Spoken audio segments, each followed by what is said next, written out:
Welcome again to what I have decided to call a history of rock and roll in film and rock and roll. You may call it what you like.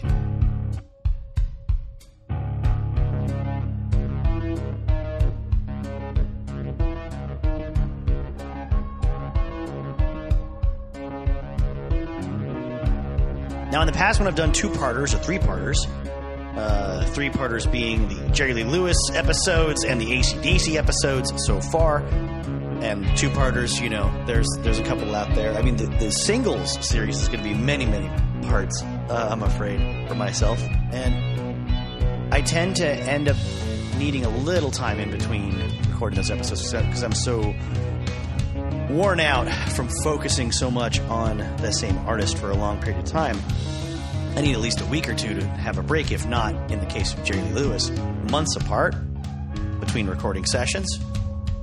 Now, in this case, The Doors, I'm having so much fun that here I am a day after the release of the first episode, and I'm already back at it, recording again, tearing through Robbie, Ray, and John's books, as well as some other sources that you might enjoy, and I'm having a ball. It's dark right now. It's dark when I get up at 7 a.m, and it's already dark at 3:30 p.m. when I finish my day job. It's a good time to have that Doorsy headspace, I would say. Now, most of my notes are sort of woven into the narrative of other sources of writing or recollections of the history of the Doors, or maybe part of my commentary about the films I'm including in these episodes or discussing in these episodes. I have a lot of stray thoughts that I don't usually have when I'm covering an artist for whatever reason. And I guess I'm just going to throw a few of them out there. These are just observations that I've had while researching The Doors, which is a band I already loved, so it's not like these are any great revelation to me, more reminders to me. A note about the Doors movie. The Jim's grave didn't have a bust of his face on top of it. Someone else made that and placed it there. More photos that were taken after 1991 when the movie came out show that it was, it's been removed since then, probably stolen. Ever notice in retrospective there's always film footage of them as kids and teens? Get the feeling that it's always rich people who have a leg up on being famous? After Miami, big Miami incident that they went to court for, the Doors put out 3 studio records and a live album. It did not stop their career. It did not keep them off of Woodstock. Like in the movie, The Doors, Oliver Stone. They were invited, but they hated playing outdoors, so they turned it down. I believe Ray also said no one's going to drive and or walk that far out to a farm to see bands play. Jim clearly gets to a point where he loves winding people up, but he's not Andy Kaufman. He's a fucking rock and roll singer. Another note, they shut down one Doors show because one person threw a chair and it hit one other person. Imagine what those cops would do if they were at a Slayer show in 1990. Or ECW in Philly in 1994. Forget it. That generation of authority figures had it so damn easy, and they got away with cracking so many skulls during this time. And I just reread a bit in John's book about how he and his buddy had gone out driving Robbie Krieger's Porsche and were arrested by the cops while standing outside next to it. And the cops said, "Looks like you girls are going to get arrested on a vagrancy charge." And it's like, vagrancy? I'm driving a Porsche. How does this work? And they got thrown in the drunk tank for being hippies. Later on in my notes, I write, Ray is a fucking master at what he does. And I'm referring to his musical choices and skills, not his autobiography. Definitely not his autobiography. Go back through the catalog and listen closely. He is all the movement. He is the sadness, the urgency, the blanket, the stabbing in the dark. They think they rally around Jim, but Ray is half of what Jim chooses to do. Robbie and John are reactive, like Bill Ward or Stuart Copeland. A couple of random drummer references for you people. Unlike most people, Jim's self-consciousness entices newcomers who can't take their eyes off him, as opposed to being off-putting and uncomfortable for people to be around. When he wanted to make people uncomfortable, he just did it with verbal and physical menace, obviously. All right, enough of my random thoughts. Let's get into some real music talk with Ray. Now, I will say this for Ray's book. Read it if you are a Doors completist and you want to know the mindset of the man who really put the band together. And if you're a Jim Morrison completist and want to know every little thing you can about him, this does give you a very personal perspective and things that you just can't overlook, I think, if you want the full story. The whole book itself, taken as one piece, is a bit of a slog for someone like me. It's very personal to Ray. It's filled with his own effusive spiritualist language about everything that ever happens in the Doors, story, from what he and his girlfriend Dorothy and Jim all ate for lunch one day before rehearsal, to the details of the lyrics that Jim sang to him on the beach in Venice, the first day he sort of cajoled him into bearing his soul to his good friend about the words he'd been writing. It's all very, very much, I don't know. It's hard for a lot of people to relate to, I would say. Unless you're of the time that he is of. But there are some real gems in here from specific moments about the creation of certain songs and experiences on stage and in the studio and the personalities of the band. If you believe Ray's side of the story, I think a lot of it is a little tough to swallow because it's so detailed about things that happened, 50 years ago, whatever. I'm not going to do the math right now. But then there's moments that are invaluable when he talks about writing the chords for the song Crystal Ship. He says it was a great song to work on, a beautiful descending melody line to which I put a harmonizing and descending chord structure. So he's giving a lot of credit to Jim there for the melody that inspired what he would then do on the piano. Moving underneath it, supporting Jim's words and his voice, I put a radical for rock and roll, B flat major 7, as the third chord in the descending phrase of the verse. And I'm going to read it as he's written it. Before you slip F minor into C minoriousness, I'd like B flat major 7 to have another D flat kiss, another F flashing, B flat 7 chance, C at B flat bliss, F another E flat kiss. F, another E flat kiss, F.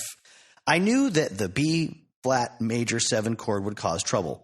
Rock and roll's foundation was basic major and minor chords only. You could add sevenths, of course, but only minor sevenths. Hell, minor sevenths were the very foundation of the blues. If this all sounds, pausing now as your narrator, if this all sounds like a language you don't understand, feel free just to go to YouTube or something and look up the sound of of any major 7th chord and then any minor 7th chord, just for comparison. He says, it was a dark, mournful chord that carried with it the weight of slavery and oppression. It was the sound of the South Side of Chicago, the sound of rhythm and blues radio. I'm reading all this just because he's about to get into a list of artists that I think are very important. Here we go. The sound of Howlin' Wolf and Muddy Waters and John Lee Hooker, Magic Sam, Jimmy Reed, Sonny Boy Williamson, Little Walter, and a host of black geniuses.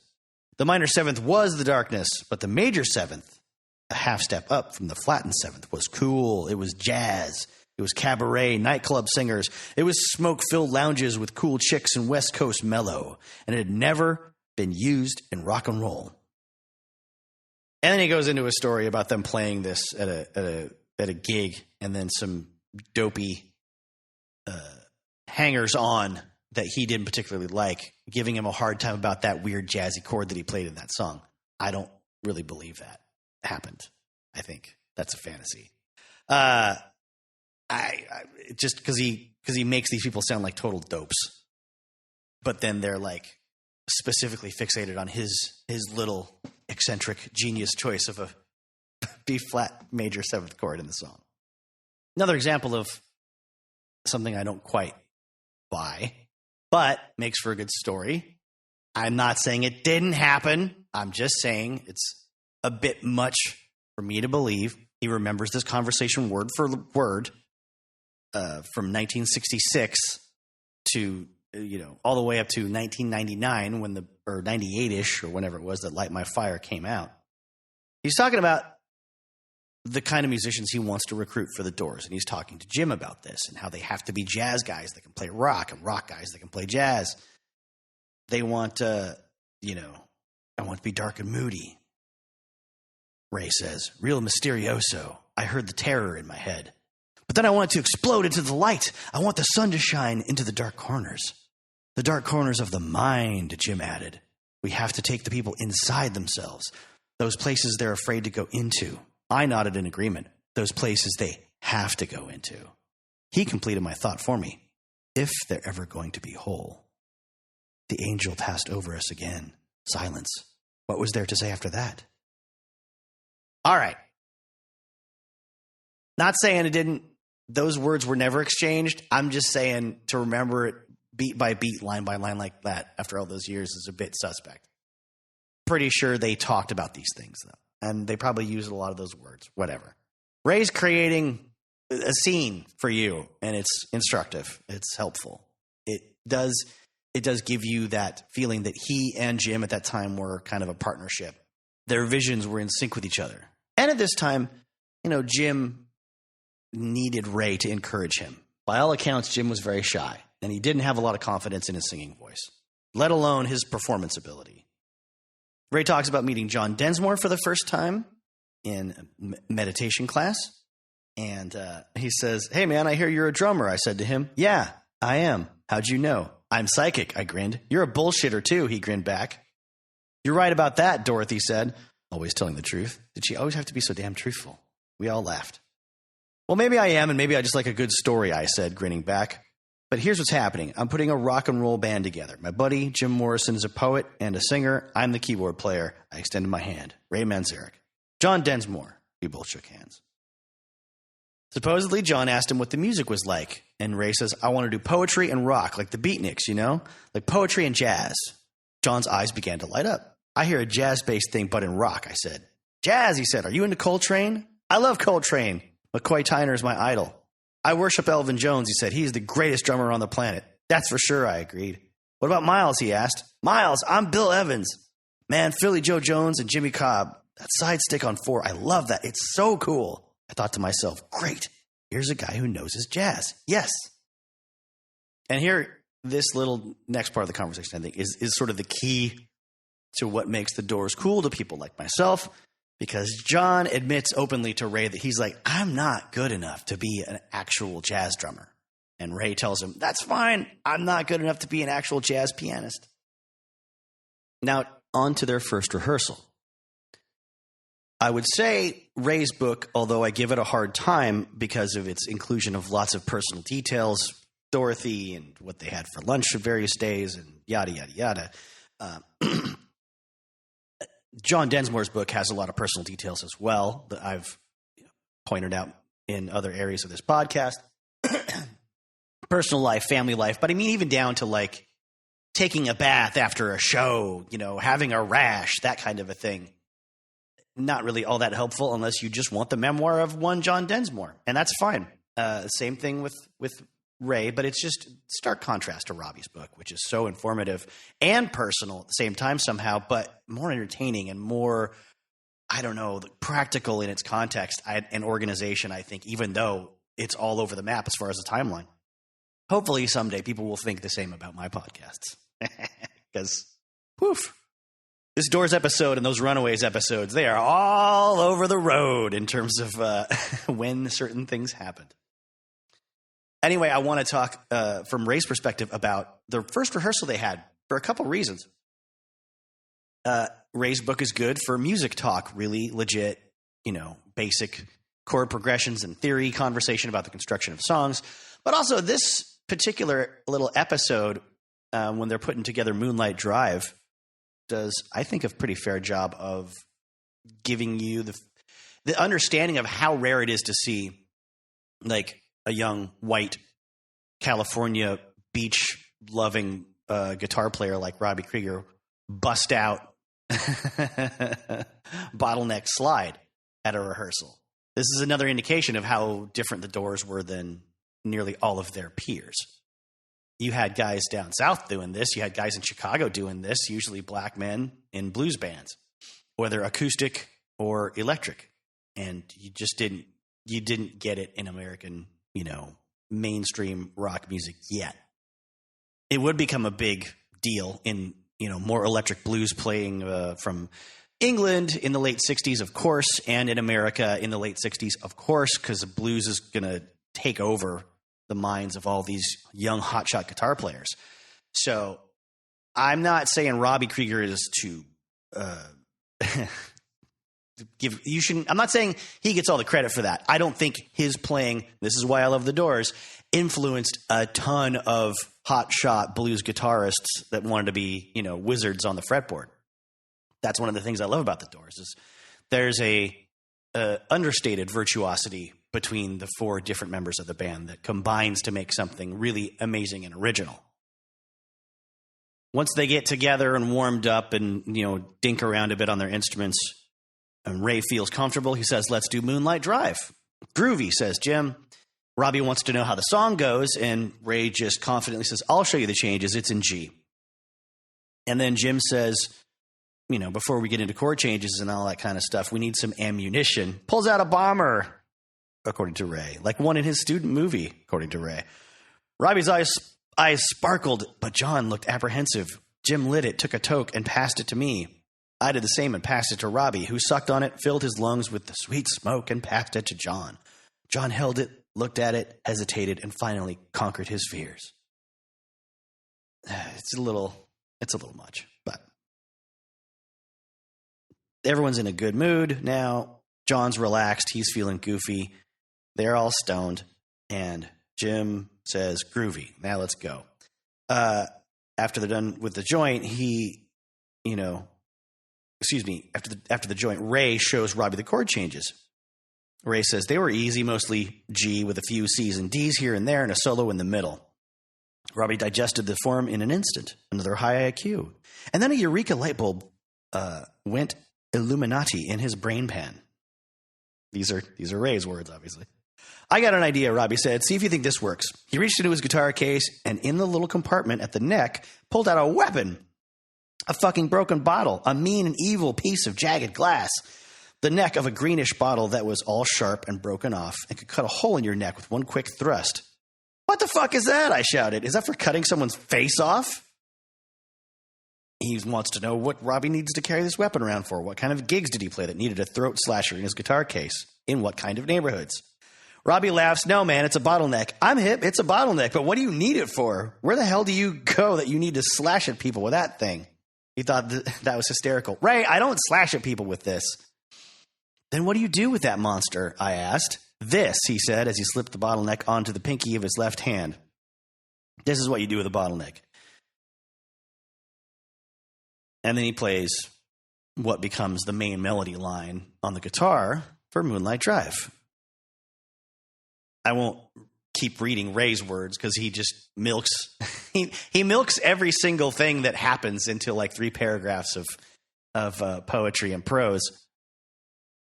After they do their run through Moonlight Drive, Jim says he wants that bottleneck sound on every single song. He loves it. Robbie's like, every song? Ray says, well, maybe not every song, but on a lot of them, okay? Fine with me, said Robbie. How about on Moonlight Drive? Let's do it, Jim enthused. So they rock through that song, and then they feel transformed. They feel like, okay, this is what it means to really be in a band. This is what it means to be a unit. This is not us. This is not John playing various gigs at like bar mitzvahs or playing in marching band and, not Ray doing his solo piano, performances and, not like you being a hired gun for somebody on the side that sort of backs up another singer. This is, according to Ray, what he said was, man, I have played music all my life, but I never understood music until right now. You guys are amazing. Jim says, I love the bottleneck. Robbie says, Gallo wine bottle. They're the best for slide.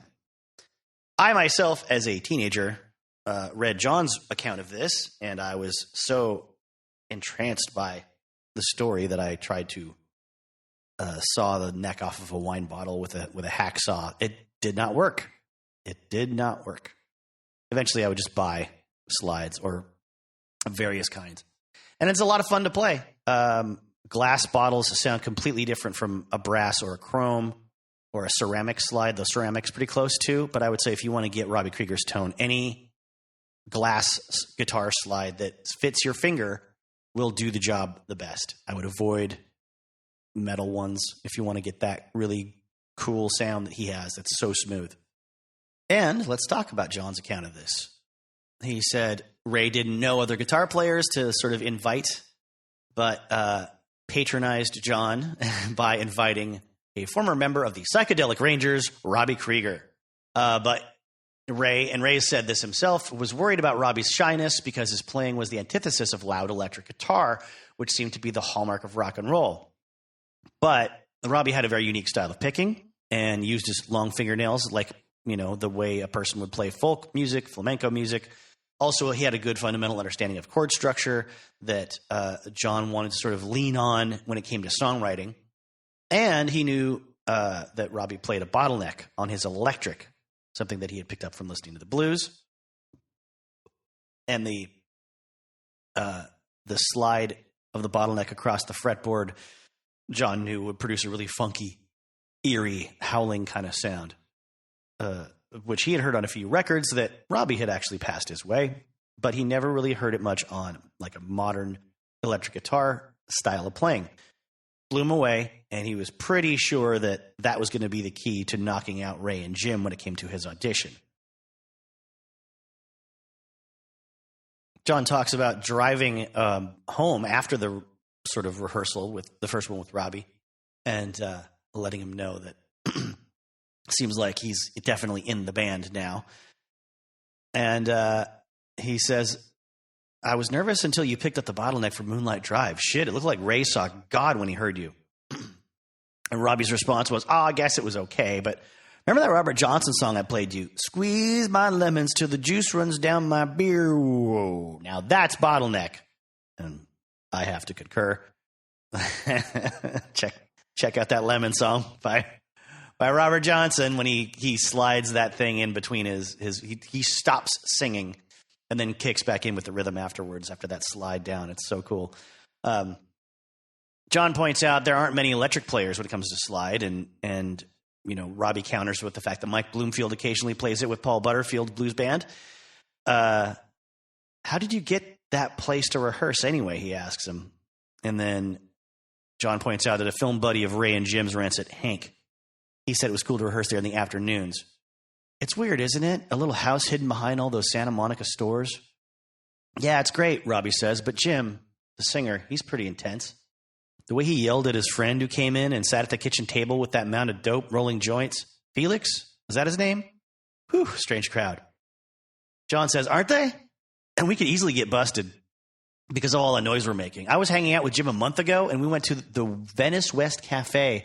He started hassling this guy who was real loaded.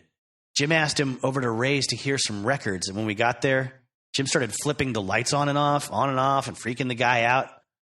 We played a Chet Baker record, the one where he sings, and the dude just gets up and says he's going to split. Morrison looked pleased with himself. He said he just wanted to test him. Now that night, John gives Ray a call on the phone and asks what he thinks of Robbie. And according to John, Ray said, I like the bottleneck a lot. Maybe he can play it on every song. Ray was stoked. Well, let's not go overboard, John says. And Ray says, well, he's not very aggressive. I'm worried about what he'd be like on stage. He doesn't exactly milk every note. A guitar player has got to be half showman. We can't all be show-offs like me, I countered. Well, let's rehearse with them again and see how it goes. John, at this point, knows that Robbie's definitely in. And the rehearsals are a lot of fun. They do a bunch of blues covers. They start writing their own tunes like Unhappy Girl and Break On Through. And then eventually Ray buys a Fender Rhodes keyboard bass, so they didn't have to keep asking around for someone to play electric bass in the Doors. Now, John makes some good points about this inclusion that a lot of people kind of gloss over usually. So, sometimes Ray is playing the bass line with his left hand and then the organ melodies on his right. Sometimes he's playing left-handed, right-handed at the same time, and he's playing bass pedals with his feet. This is not from John's book, but just other notes that I've noticed. And then, this ends up leaving about a bit more room for John to fill in on percussion. He's good at noticing the fact that, there's not a lot of attack when it comes to a keyboard bass around this time. There's not a lot of definition or clarity. It's a little soft sounding. So as opposed to someone plunking around on a bass with their fingers or with a pick and with a lot more treble in the EQ. It can get a little clack, clack, clack, clack, clacky if you really want it to. Most bass players don't. But as he says, for some reason, when there was a real quiet musical section, such as one that later evolved into the end, John blasts through one or two drum shots to break the tension. He also knew it was scary in those silences, and he wanted to make it more scary. He talks about the fact that, this is sort of one of those percussive comments that he likes bringing into the conversation that revolves around Jim's singing and Jim's delivery.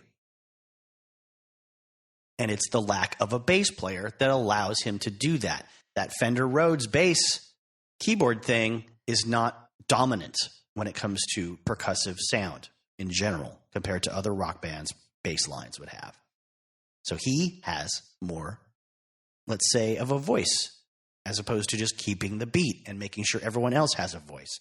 He is calling and responding to other members of the band as their drummer, not just leading them or driving them or other, metaphors that we use to describe what drummers do in a rock band.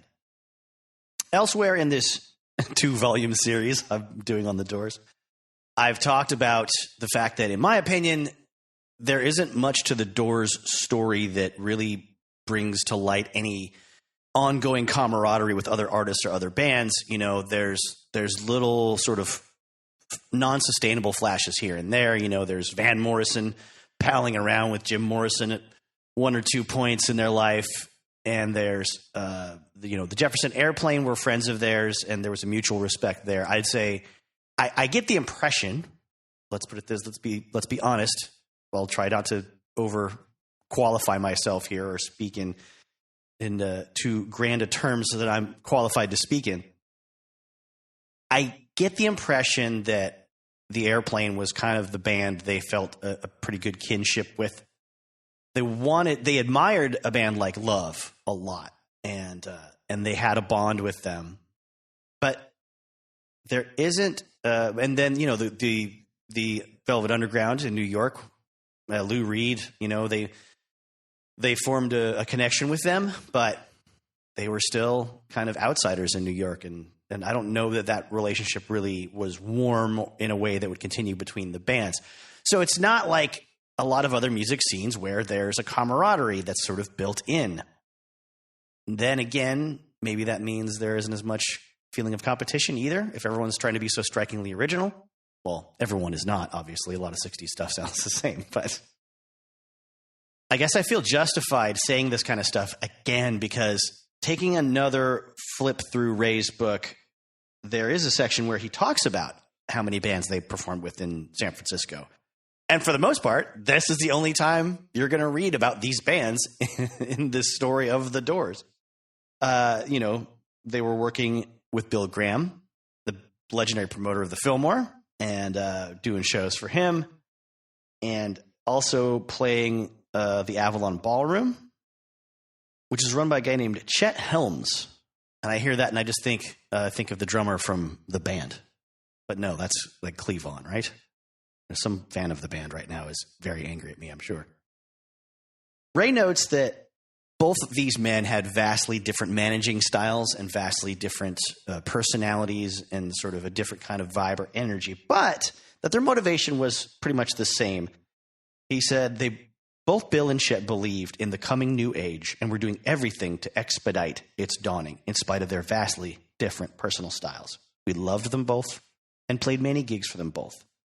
It seems we played with just about everybody in San Francisco: the Jefferson Airplane, Country Joe and the Fish, the Steve Miller Band, Doug Kershaw, Chuck Berry, Junior Wells, the Sons of Champlin, the Sparrow, soon to be called Steppenwolf after John Kay read the book by Herman Hesse. That's one of your narrator's personal favorite bands of all time, especially from the 60s. God damn. Maybe I'll do an Easy Rider episode so I can try to talk about Steppenwolf. I don't know if there's a lot of research material out there on Steppenwolf, unfortunately. But if you're listening and you know of any, call in. Let me know where to find it, please. Let's see. Canned Heat. You know Canned Heat. I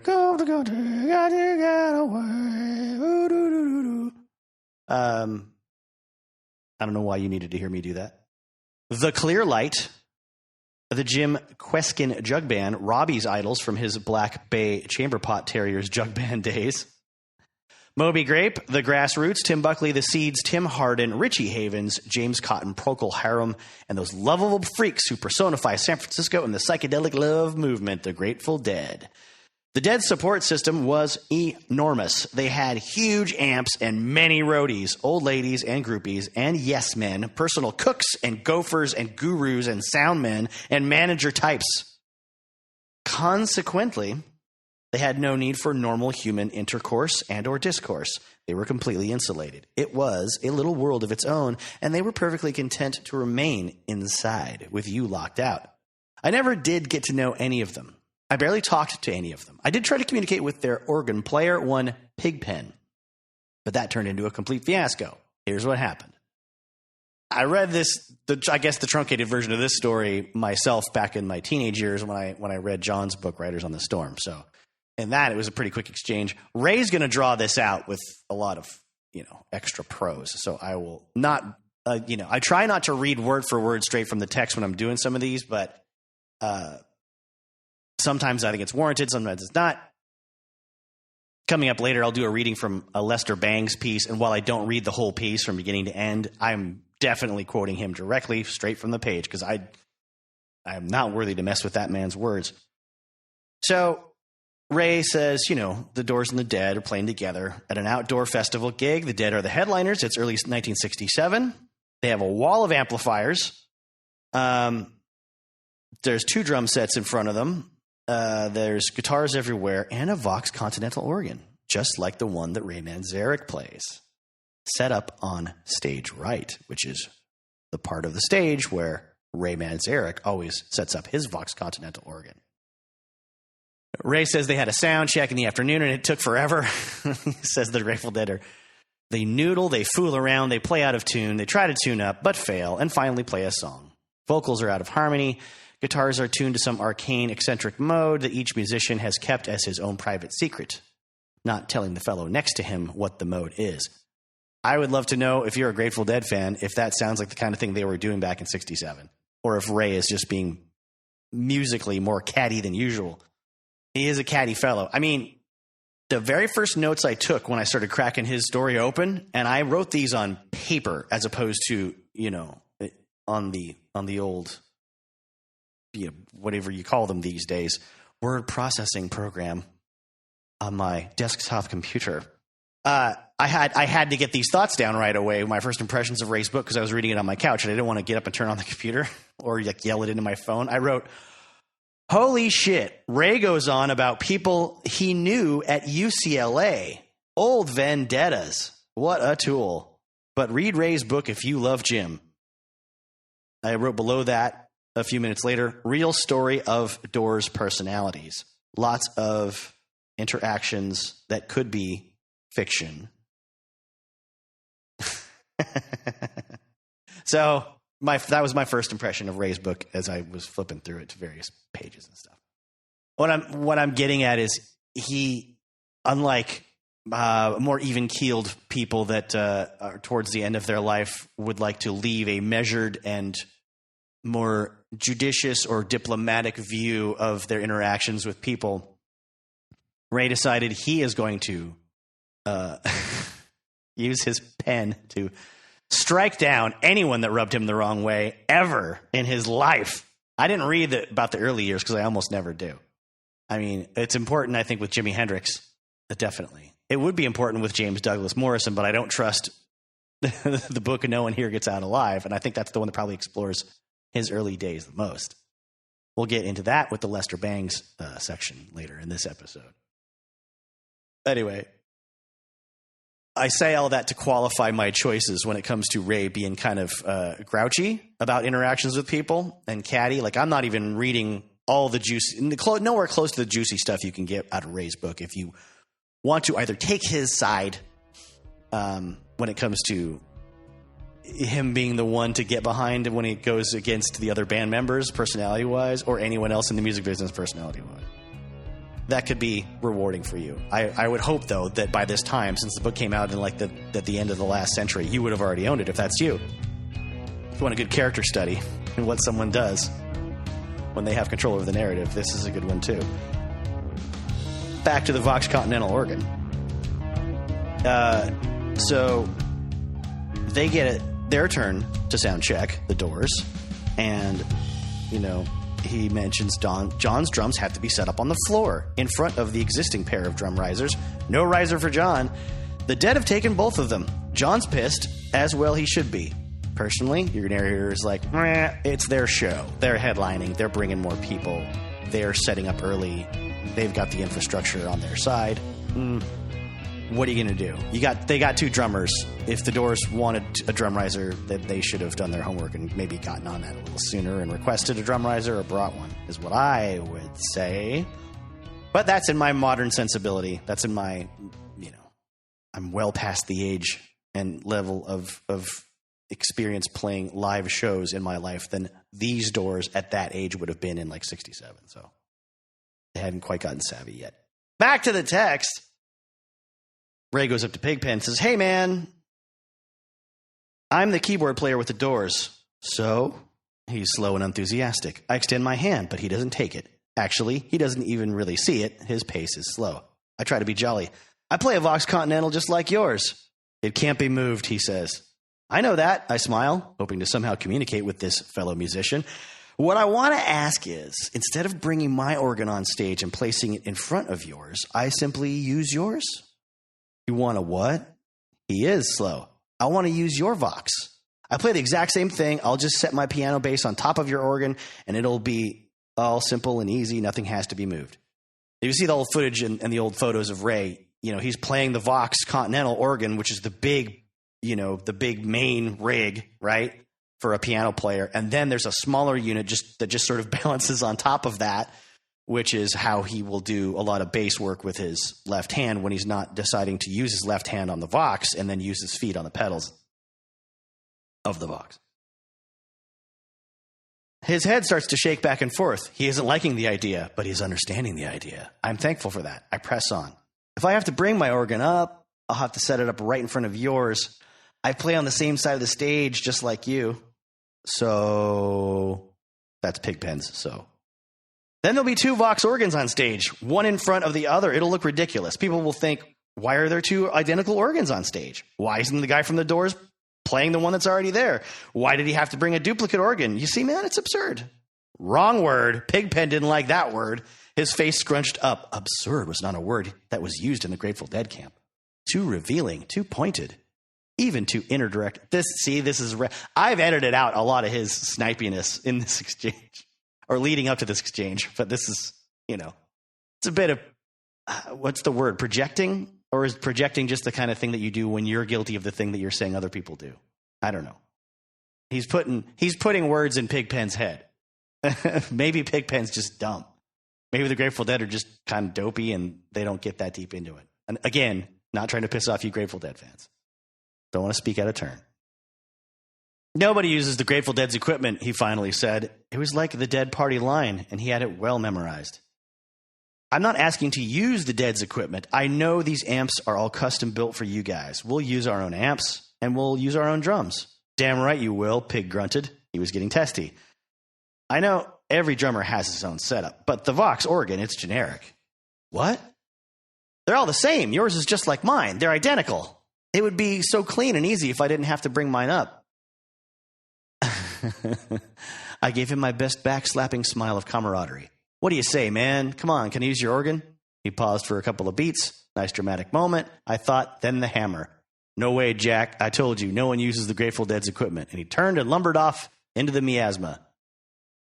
John Densmore would say that nobody explored the dark like the Doors. Even Jerry Garcia admits it. He says that. Everybody says the Dead are so dark. Well, what about the Doors? They were the dark band of the 60s.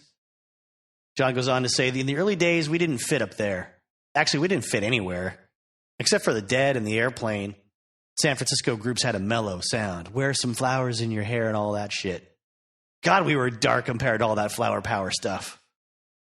Let me dig into more of John's quotes about the San Francisco era for the Doors. He talks about the fact that it felt bohemian to be playing in San Francisco, the city of poets and acid rock bands.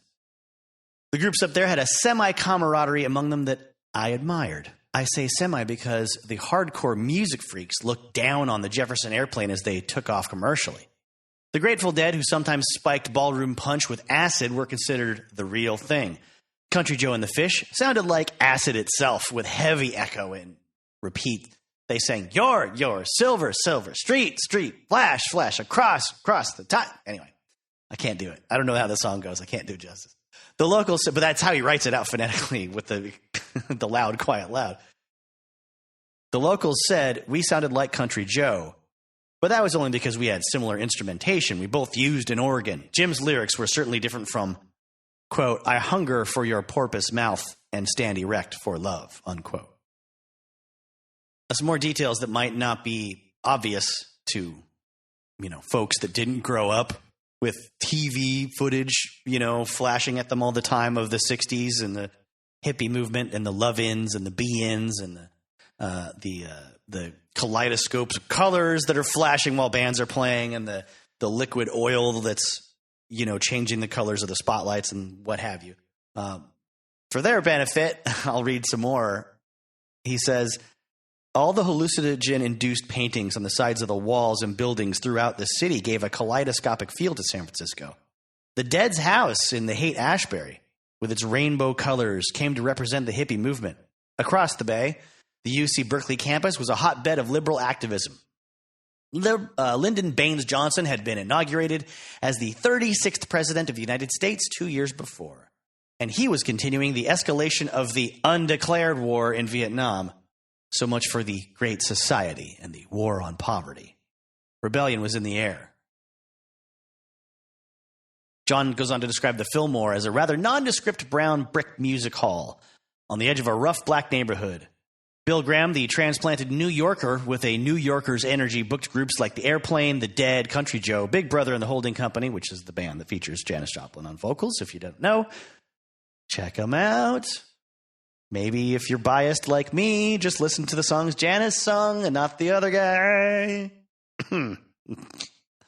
A truly inventive thing about Graham was the way he booked these groups on the same bill with blues and jazz acts like B.B. King and Woody Herman. It was quite a coup for Jack Holzman to pressure him into booking us. But Break On Through is out and earned us third billing to the Young Rascals and Sopwith Camel, two considerably more clean-cut groups. Both Ray and John mention how gruff and, confrontational Mr. Graham is when dealing with people trying to get in for free. And then John talks about how there's like these hordes of freaks pouring into the auditorium with all the seats, removed, or there's just, no seats. And Graham is there greeting them at the door by handing out apples from an enormous barrel. He had totally changed personalities and now seemed eager to please. Some of the people were dancing freeform to Otis Redding on Graham's spectacular sound system. He certainly did things right. Others were lying on the floor in their beads and dashikis, street pageantry. He mentions that this particular crowd was really hyped up from the Human Be-In at Golden Gate Park that the band had also attended earlier that day. It was like a huge outdoor picnic. Lots of people smoking weed, 20,000 hippies celebrating a new spirit of consciousness initiated by beat poet Gary Snyder, blowing on a conch shell. Dharma bums like Allen Ginsberg, Lawrence Ferlinghetti, and Michael McClure was later to become Jim's close friend.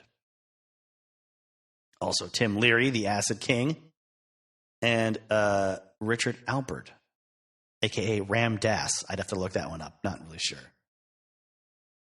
Now, I have to repair something that my memory broke for you in another part of this narrative in one of these two episodes. I mentioned that it was a member of the Grateful Dead that told them that they needed to get a bass player, and they decided that we're definitely not going to do it now if someone from the Dead thinks we're weird.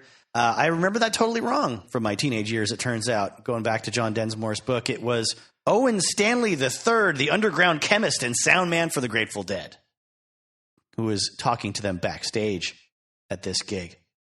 He had long, stringy hair and wore wire-rimmed Ben Franklin glasses.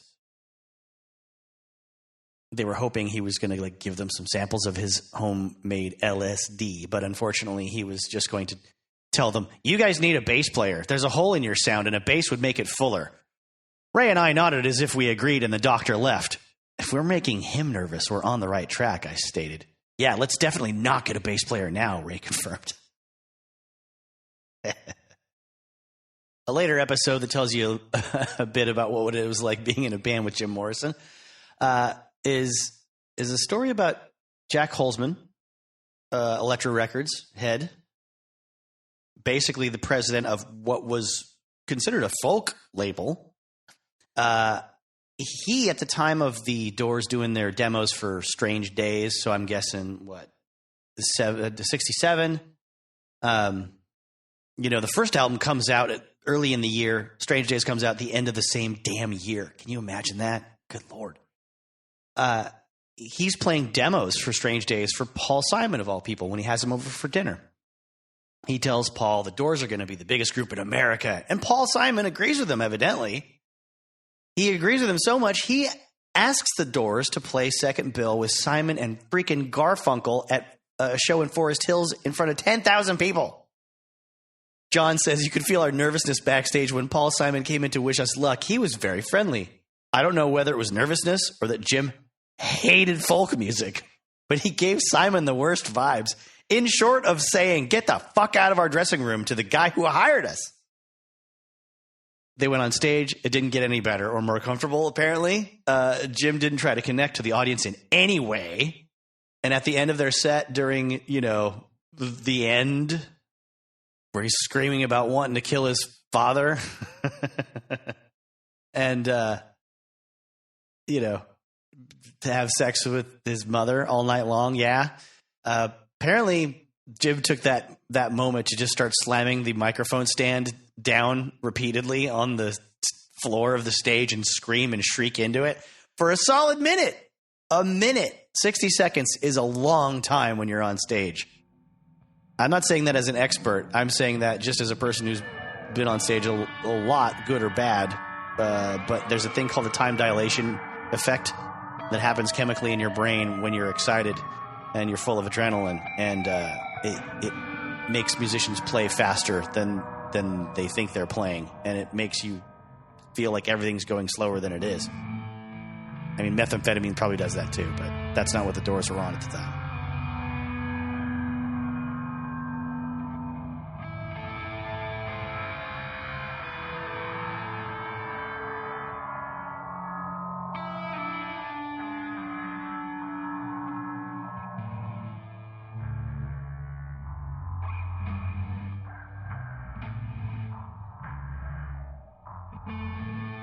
Now let's talk about some heroin. I didn't really know Robbie Krieger had done much heroin, but I'm sure there's plenty of other people who I don't know that about that haven't written their own autobiographies. I'm glad he put these stories in here. I think it's very honest of him, and it's sort of it creates a more well-rounded picture of what those times were like in his life, and probably a lot of other people's lives that didn't really know yet what heroin could do to them. I mean, as we've seen in the episodes I've done concerning the Seattle music scene in the 90s, it wasn't like that awareness of how dangerous it could be to any given person was felt even generations later after the 60s. And in these rock musicians in the 60s are doing it, a decade or two after plenty of jazz musicians in the 40s and 50s had messed with it. So it's not like a bulletin went out, or not to the extent that later generations could understand how dangerous heroin was in their minds. Not saying it's impossible. Plenty of people didn't do heroin because they understood how dangerous it was, I'm sure. He talks about the drinking he had done when he was a young man, having pretty much ended by the time he was in his 20s. LSD and weed were sort of sacraments as far as he was concerned, more ceremonial for him. But after he got into his 30s, he, had pretty much left that stuff behind. He said he was barely smoking weed at all by the end of the 70s and never saw himself doing hard drugs. Then I started doing hard drugs, he says. He talks about doing cocaine in the 80s, and mostly because from his perspective, he hadn't seen anybody take a real bad, dive having done cocaine. He wasn't seeing people falling over. I mean, like literally taking a dive, yes, but also emotionally, spiritually, and metaphorically taking a dive. He hadn't seen people, being as destructive as he had with alcohol in the past. So he claims the only bad experience he ever had with cocaine was when he snorted something that wasn't cocaine. He was going to jam at some club when a guy gave me a bump of white powder. He got on stage, couldn't move his fingers. He says it felt like they kept sinking through the neck of the guitar like he was in a bad dream. He struggled through the whole embarrassing set and then asked the guy what he had given me. Angel dust. He said, I figured as long as I didn't make that mistake again, I could keep doing cocaine occasionally without any real consequences. I told myself I'd be fine as long as I didn't start doing heroin. Then, he says, I started doing heroin. Now, Robbie gets turned on to heroin through his cocaine dealer and talks about, the first time he uses it, the second time he uses it, and then the first time going through withdrawals, and then jumping back into heroin so he doesn't have to feel sick again from being without heroin, and then giving up on the whole special occasion thing, doing it at home, alone, whenever. And he talks about the fact that, seeing what happened to Jim and Pam, so this is obviously, as we've set it up, this is well after the 60s, the 70s, and into the 80s. It did nothing to deter him. He said he rationalized Pam had been too overcome with depression to think clearly. And that's the only reason she overdosed. And if Jim died from heroin, which wasn't proven, it was likely because he was mixing it with liquor. Why would anyone drink when they're on heroin? It's not only dangerous, it's redundant. I thought I was being so fucking smart. From my perspective, Jim and Pam were rare exceptions. What happened to them couldn't possibly happen to us. We knew tons of people who were doing heroin, and none of our friends were overdosing. Then our friends started overdosing. Robbie goes on to talk about one of the people who taught him how to shoot up was Jimmy Kardashian, a distant relative of, yes, those Kardashians. But his branch of the family made their money in waste management, and he was the black sheep of the family, so they made him drive a garbage truck to earn his allowance. Jimmy was also personal assistant to Danny Hutton from Three Dog Night, so we knew him through the music scene. He was a funny and entertaining guy, but he was also a terrible junkie. He talks about the time that Jimmy overdoses at Robbie's place, and they go into panic mode and try to they try to shock him back to life with ice on his groin, because that was their conventional wisdom that they had heard at the time.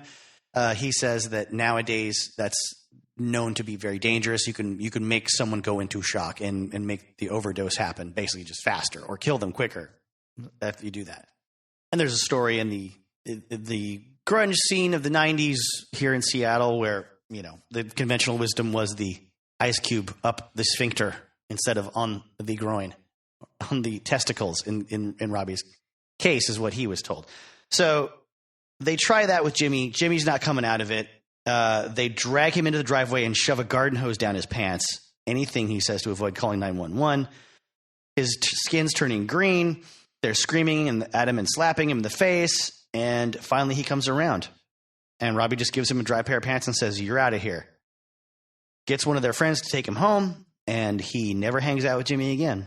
And he admits Jimmy hadn't done anything wrong other than remind them of their own mortality. But they couldn't face that, and they couldn't face him anymore. He died of another overdose a year later.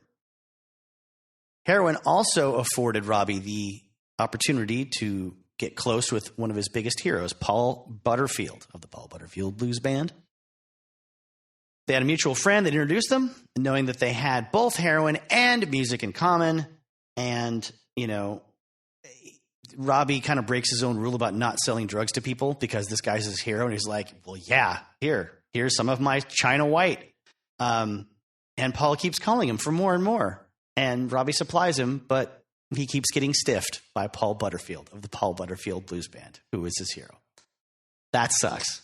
He said it was just so insulting and disappointing. This was the guy who shaped my sound, and as a result, shaped my entire life. Without Paul Butterfield, who knows if there would have been a Robbie Krieger. But he didn't care about the Doors, and soon I stopped caring that he was Paul Butterfield. He wasn't an electric blues god anymore. He was just another pathetic junkie welching on his debts. I stopped taking his calls, and he, too, later died of an overdose. Robbie himself has an overdose story. He's hanging out with his friend Jock Ellis in New York, who is Jock's a trombonist who played with Zappa and played on one of Robbie's albums after the Doors. He says they're sitting around a table with some guys who are passing a joint. Evidently, this is after Robbie's already gotten high. And he takes a big old puff of this joint, thinking it's just, you know, marijuana, but it's actually hashish. And he's not ready for what happens next. He falls out of his own chair and passes out. And, you know, wakes up when all the guys are kind of shaking him and trying to bring him to. Jock's kind of laughing because he thought Robbie was a lightweight, couldn't handle a little bit of hash. But his system was already so chock full of opiates that, you know, Robbie just wasn't prepared for that. Robbie also mentions he had really, really endangered his own life a few times, fixing himself up, plunging the needle into himself, and actually hitting an artery instead of a vein, which can easily kill people, mostly because of how abruptly it accelerates your heart rate and how high it accelerates your heart rate too. Now, this chapter has quite a bit more going on in it. I've already touched on some things that happened outside the history of the Doors being a band, so I don't want to keep going. I think it's a good amount to share with you here, but I highly recommend just getting Robbie's book. He's got like 3 or 4 brushes with the law concerning drugs in this chapter that are pretty fascinating little adventures, I guess is one way to put it. And he's pretty sincere about the toll that this all ends up taking on his family.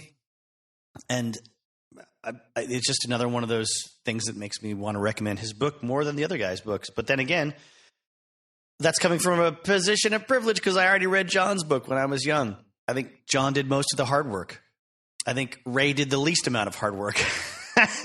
And Robbie's book is called Set the Night on Fire, a lyric from a song he wrote called Light My Fire with the lyrics that he wrote or co-wrote with Jim, depending on how you want to look at it.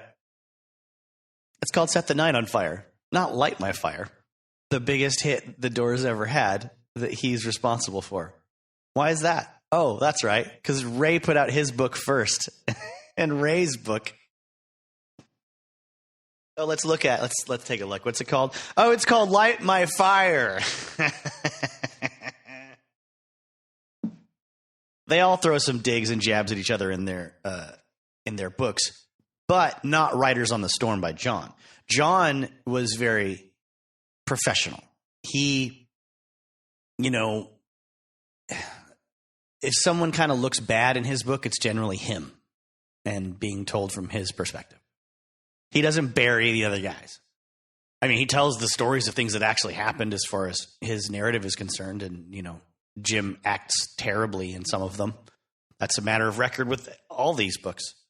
But no, he saved his his vitriol for Ray and Robbie for his second book. You can get into that one if you want. It's more specifically about the events that took place around the late 1990s and early 2000s when, you know, Robbie and Ray wanted to get back together and play live shows as the Doors.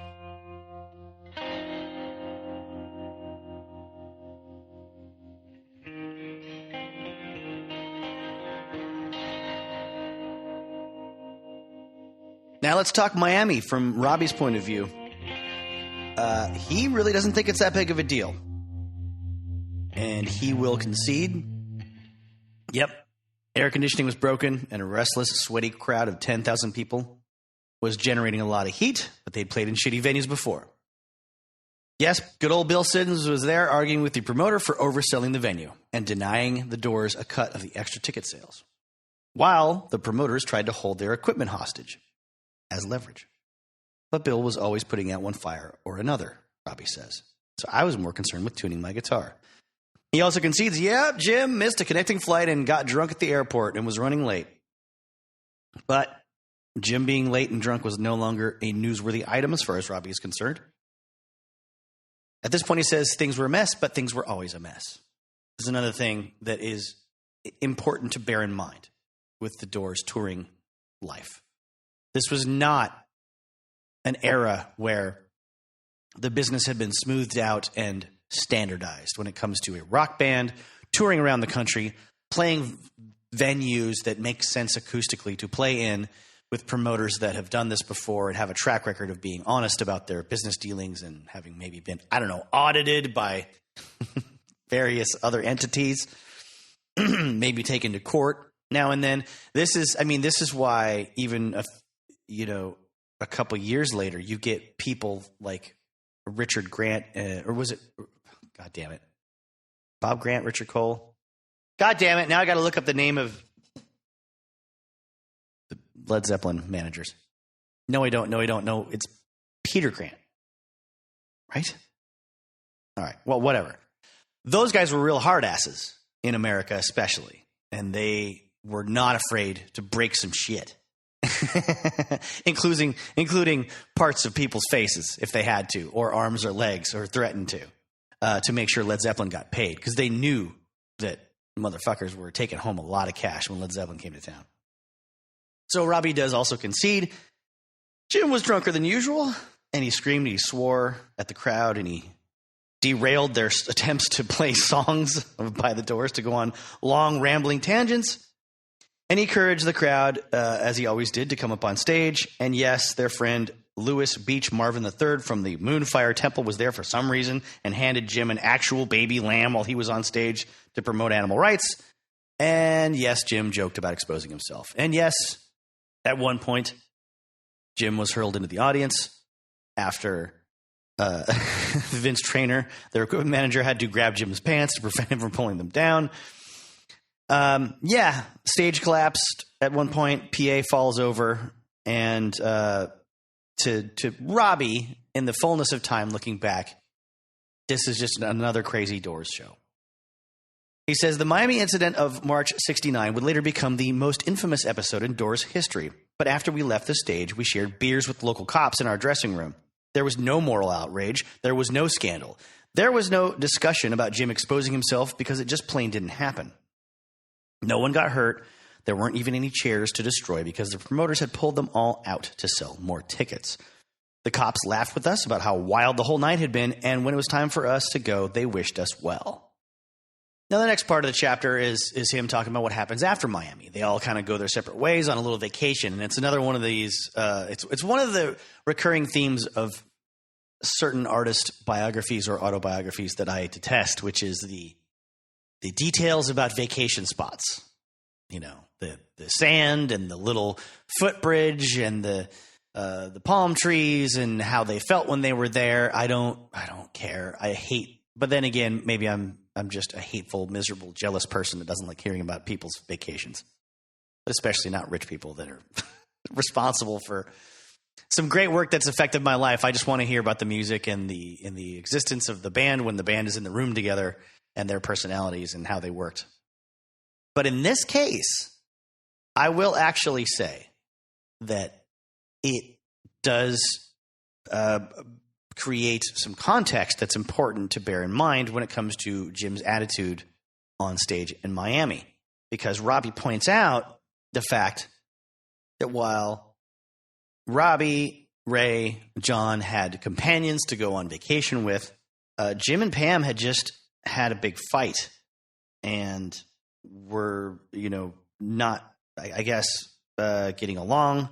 And Jim had gotten extra drunk right before that Miami show. And that possibly because they had a big argument and it drove him to drink more than usual, he was more antagonistic on stage, looking back, Robbie says, that night. And he also says, though, that some of the ramblings in that concert was likely inspired by a play he had seen in which the actors got naked and confronted the audience. But, he says, if you listen to a recording of the Miami show, there's another theme woven in. I'm lonely. I need some love, y'all. Ain't nobody going to come love my ass. Nobody's going to love me, sweetheart. Nobody going to come up here and love me, huh? I'm getting lonely up here. I need some love. Those are all separate statements taken, from different parts. And Robbie hypothesizes that loneliness is what Miami was all about for Jim. And now he's sitting by himself in an empty, cavernous plantation house while Pam is back in L.A., and the rest of us are having a romantic getaway with our significant others. So Robbie and his girlfriend Lynn feel bad. They go up to the house where Jim is staying for dinner. And it was a place that Jim and Pam had booked for this excursion together, called this plantation house in Jamaica, I guess. Robbie says the whole atmosphere at this plantation house with Jim by himself is really creepy because there are servants wearing tuxedos and white gloves, black servants. And they have these domed plates, like these big, elegant. It's all that British colonial shit that makes Americans uncomfortable, especially when it's being served by people of exclusively one particular race that you are not. And I mean, I say Americans in terms of my life and rock and roll and people from the post World War II generation. But I mean, even the World War II generation. I mean, we're not the colonialist types by and large. I would say. I don't know why I'm speaking for other people besides myself, but that's a feeling. This is a feeling I have, and it's honest. Okay, that's the best I can do. Don't be coming after me with your America's a colonialist society making money off of all the slave labor in the other country. Yeah, I know. I was a kid in the 80s. I didn't know about it then. I know about it now. This is a rock and roll history podcast, goddammit. I'm trying to present the mindset of the people at the time that were in the doors in the 60s and what their attitudes would have been. All right? Not everybody read all the books Noam Chomsky told you to read when you were in college. Not everybody went to college. Best some of us could do is look at that one picture on the back of like a Rage Against the Machine album cover or whatever. Yes, America's prosperity is funded by slave labor in other countries. But right now I'm talking about the 60s, and I'm talking about the fact that in Jamaica, you've got an old, wealthy British ruling class that lording their power and money over the native folk that have grown up on that island. This is why Bob Marley's name, his last name, is the same name as Ebenezer Scrooge's dead partner from A Christmas Carol. Marley is not a Jamaican name, folks. It's the name of a white captain I believe a captain, maybe an admiral in the British Navy that got plenty of people pregnant across various parts of the world, I'm sure. But not least of which is the mother of Bob Marley, who ended up with his last name. You think Ian Fleming would have had the time and the peace of mind to write Casino Royale in stinky London town after the war was over? Some noisy neighborhood? No, he had to go to his GoldenEye private estate and sit in the sun and look at the birds, the boyds, and have days to dine on figs and Greek yogurt and smoke his favorite Turkish cigarettes and be waited on by Jamaicans. Not our boys in the doors, though. Not our American civil rights loving, freedom fighting doors. Damn it. Just because they didn't write any shitty protest songs that are terribly, terribly dated and unrelatable doesn't mean they didn't give a damn about civil rights. Okay, where was I? Who is this? What's your operating number? By the way, credit for that terrible Ian Fleming impression goes to me ripping off Matt Gorley. Not me coming up with that at all myself. His is much better. Not that I think he's going to hear this and come after me on Twitter or something, just because there might possibly be one person listening to this that also listened to the Dead Authors podcast, or the James Bonding podcast for that matter, before it went behind a firewall. Or that's not what it's called. It's called a paywall, Jay, not a firewall. Strange time to do it after they had gone through every single movie in the Bond franchise twice already. Glad I listened to them all when I did. Where were we? Oh, yeah. Lynn and Robbie going to find Jim. But Robbie and Lynn go to rescue Jim and say, come with us. Let's just spend some time on this, on Carey Island. Be with us for the rest of the trip, and let's do stuff with the gang and their girlfriends. And, Jim has to be kind of a fifth wheel, but it's better than being there alone. And he pays the staff. He pays them to just take the rest of that time for their own vacation. Now, just before the end of this vacation, they get a call from good old Bill Siddons. And like a day or so before they're scheduled to get on a plane, go back to the States to continue the rest of their American tour, they find out, unfortunately, that has to be canceled because there's a bunch of controversy over the Miami show. It's headlines in the papers. They're being charged with criminal offenses. 15 of these tour dates that were supposed to happen are now gone at the outset of this scandal. And the radio stops playing The Doors. They're saying Jim had exposed himself on stage. Nobody has any proof of that. Nobody in the band saw that. Nobody in the crowd saw that. There's not one photo of it. They said, of course, the famous phrase, Jim had simulated oral copulation on Robbie. When there's like a photo or two of him on all fours in front of Robbie while Robbie plays guitar.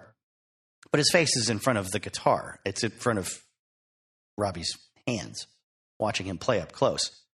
As Robbie notes that when it came to previous physical attacks by Jim, he says, I was the guy who had whacked him with my guitar neck when he grabbed my balls and threw him off me when he tried to wrestle me naked. I would have noticed if he had given me a fake blowjob, and he knew better than to try. He also mentions the obscenity charge that Jim is being slapped with. He's like, for using the same language he had used at every concert we had ever played over the past 3 years. Jesus Christ.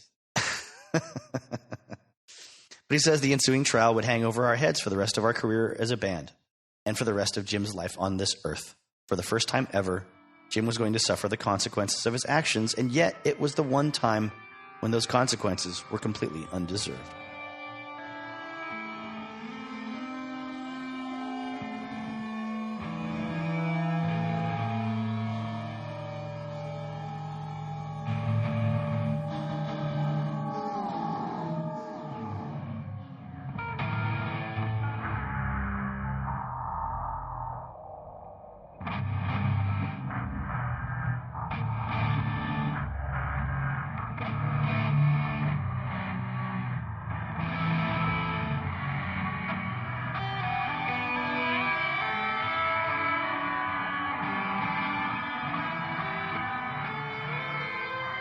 So among the main incidents that I want to try to cover from everyone's perspective, like New Haven, like Miami, another one, probably the main one of the three that I'm really honing in on, is the Ed Sullivan appearance. Now, Robbie points out that the idea of playing the Ed Sullivan show was a huge deal for them for more than one reason. The biggest reason being that it was going to be a live performance, not done to tape, not lip synced. He talks about a really bad lip syncing episode that took place for a show called Malibu U, hosted by Ricky Nelson.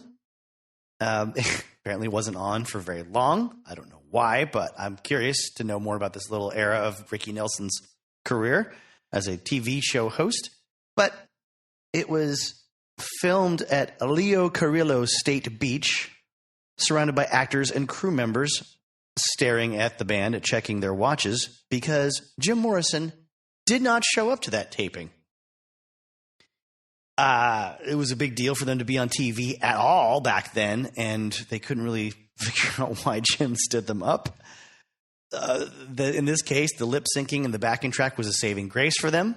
They actually taped the appearance with Robbie Krieger's brother, Ronnie, fronting the band with his back to the camera, as Jim Morrison was known to sort of play club gigs with his back to the audience sometimes.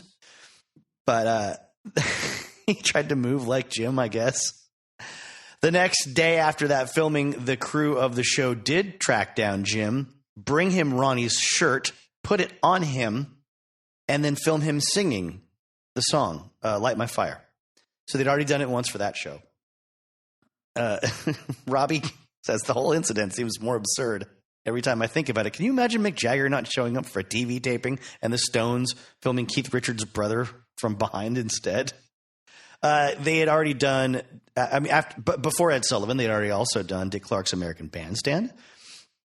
Robbie points out that Dick was trying to stay hip during this sort of Summer of Love era and bring in more daring bands and talk to them backstage very nicely, though he said the word fuck a lot because he was, in Robbie's estimation, just trying to be dangerous and cool around the young people that he had backstage. But it was nice. He wasn't like swearing because he was angry. He was just trying to, relate, man. They were more excited about appearing on the Jonathan Winters show. They loved how frantic and unpredictable his comedy style was. Which Robbie says, maybe that's why our frantic, unpredictable lead singer launched himself into a piece of scenery and tangled himself in a bunch of rubber webbing at the end of Light My Fire. But Jim was out crazy that night by our host. At the end of the show, Jonathan came out and improvised a monologue for the studio audience. Among other things, he took out a folding carpenter's ruler and bent it into different shapes like it was a balloon animal, pretending it was a puppy dog or a machine gun. It was cool to see him do some unpolished comedy. But he went on, and soon the crowd started to thin out. For over an hour, he never let up, even though people kept leaving. We hung out and watched him out of morbid curiosity to see how long he would go. Eventually, the entire audience had disappeared. The cameras were off. He was making jokes to literally no one. I don't even remember him stopping. As far as I know, he stayed there talking until the next week's taping.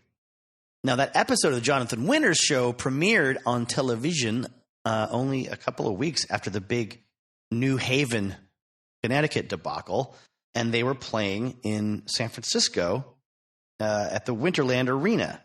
So there's no way to record this. There's no way to watch this, after the fact for the Doors. So what do? Good old Bill Siddons, the tour manager, wheels a television out on stage and plunks a microphone in front of it when it premieres. The Doors stop playing. They all sit around and stare at the TV screen and think that this is a fun little thing for our audience, isn't it? Well, maybe not. It was a 19-inch screen, and most of the crowd couldn't see what was happening. But I'm sure it was fun and surreal. And the Doors got to watch themselves on the Jonathan Winters show. Now, the Sullivan experience. I'm going to quote Robbie directly again. The narrative, according to the supposedly canonical Doors biography, No One Here Gets Out Alive, is that a producer told us not to sing the word higher, and we all conspired to contravene the order after the producer left the room. According to Oliver Stone's movie The Doors, Jim mugged for the camera and over-enunciated the word higher on air to protest the attempted censorship. According to Ray's autobiography, the producer shouted at us after the show and told us we'd never play Sullivan again. And Jim coolly replied, hey man, so what? We just did the Sullivan show. But in the dressing room, we weren't offended by the suggestion to change our lyrics. We thought they were joking. Light My Fire had been number one for weeks, playing on every major radio station around the country. We had performed it on half a dozen other TV shows. No one cared about the word higher. They couldn't possibly be serious. As for Jim's delivery, the original footage is out there, and you can see for yourself how he hardly moved for most of the song. Jim never moved on TV the way he did at our concerts. The bright lights and the cameras and the artificial atmosphere of the TV studio always made him feel self-conscious. We never conspired about not changing the lyrics ahead of time, and we never talked about why he didn't change it afterward. But my guess is he was just nervous. It was Sullivan. It was national. It was live. He went on autopilot and sang Light My Fire the same way he had a million times before. He may not even have been listening when they suggested the change, but if he did do it on purpose, it was probably because he didn't think it would be a big deal. Bill Siddons might have gotten scolded by the show's staff when we weren't around, but I don't remember anyone yelling at us or telling us we'd never play Sullivan again. And I definitely don't remember Jim's perfectly scripted badass response to the frazzled square producer. The way Ray told stories, I'm surprised his version didn't end with us strutting in slow motion down Broadway while the CBS studios exploded in the background. Now Robbie wraps this part up with another little debunking of a of a legend or a myth or a high point in the the episode of the Sullivan Show, that he's willing to basically now not take credit for being really, really cool. He was sort of smirking on camera after they cut away from Jim, who's saying the word higher. And people tend to think that means that it was like, haha, like Robbie was just sort of reveling in their rebellion and just, in his own way, maybe recognizing they had just put it to the squares, right? No, it's quite the opposite, it turns out. That moment sticks out in people's minds because of the fact that they had been told backstage to smile on camera, which is depicted in Oliver Stone's The Doors, if you remember, by Ed Sullivan himself saying that. And Robbie says he was the only member of the band who took Ed Sullivan's advice and actually smiled while he was playing. Everybody else was just being cool. And that smirk had nothing to do with timing. He was just trying to be a good boy. As he says, smiling like an idiot on camera.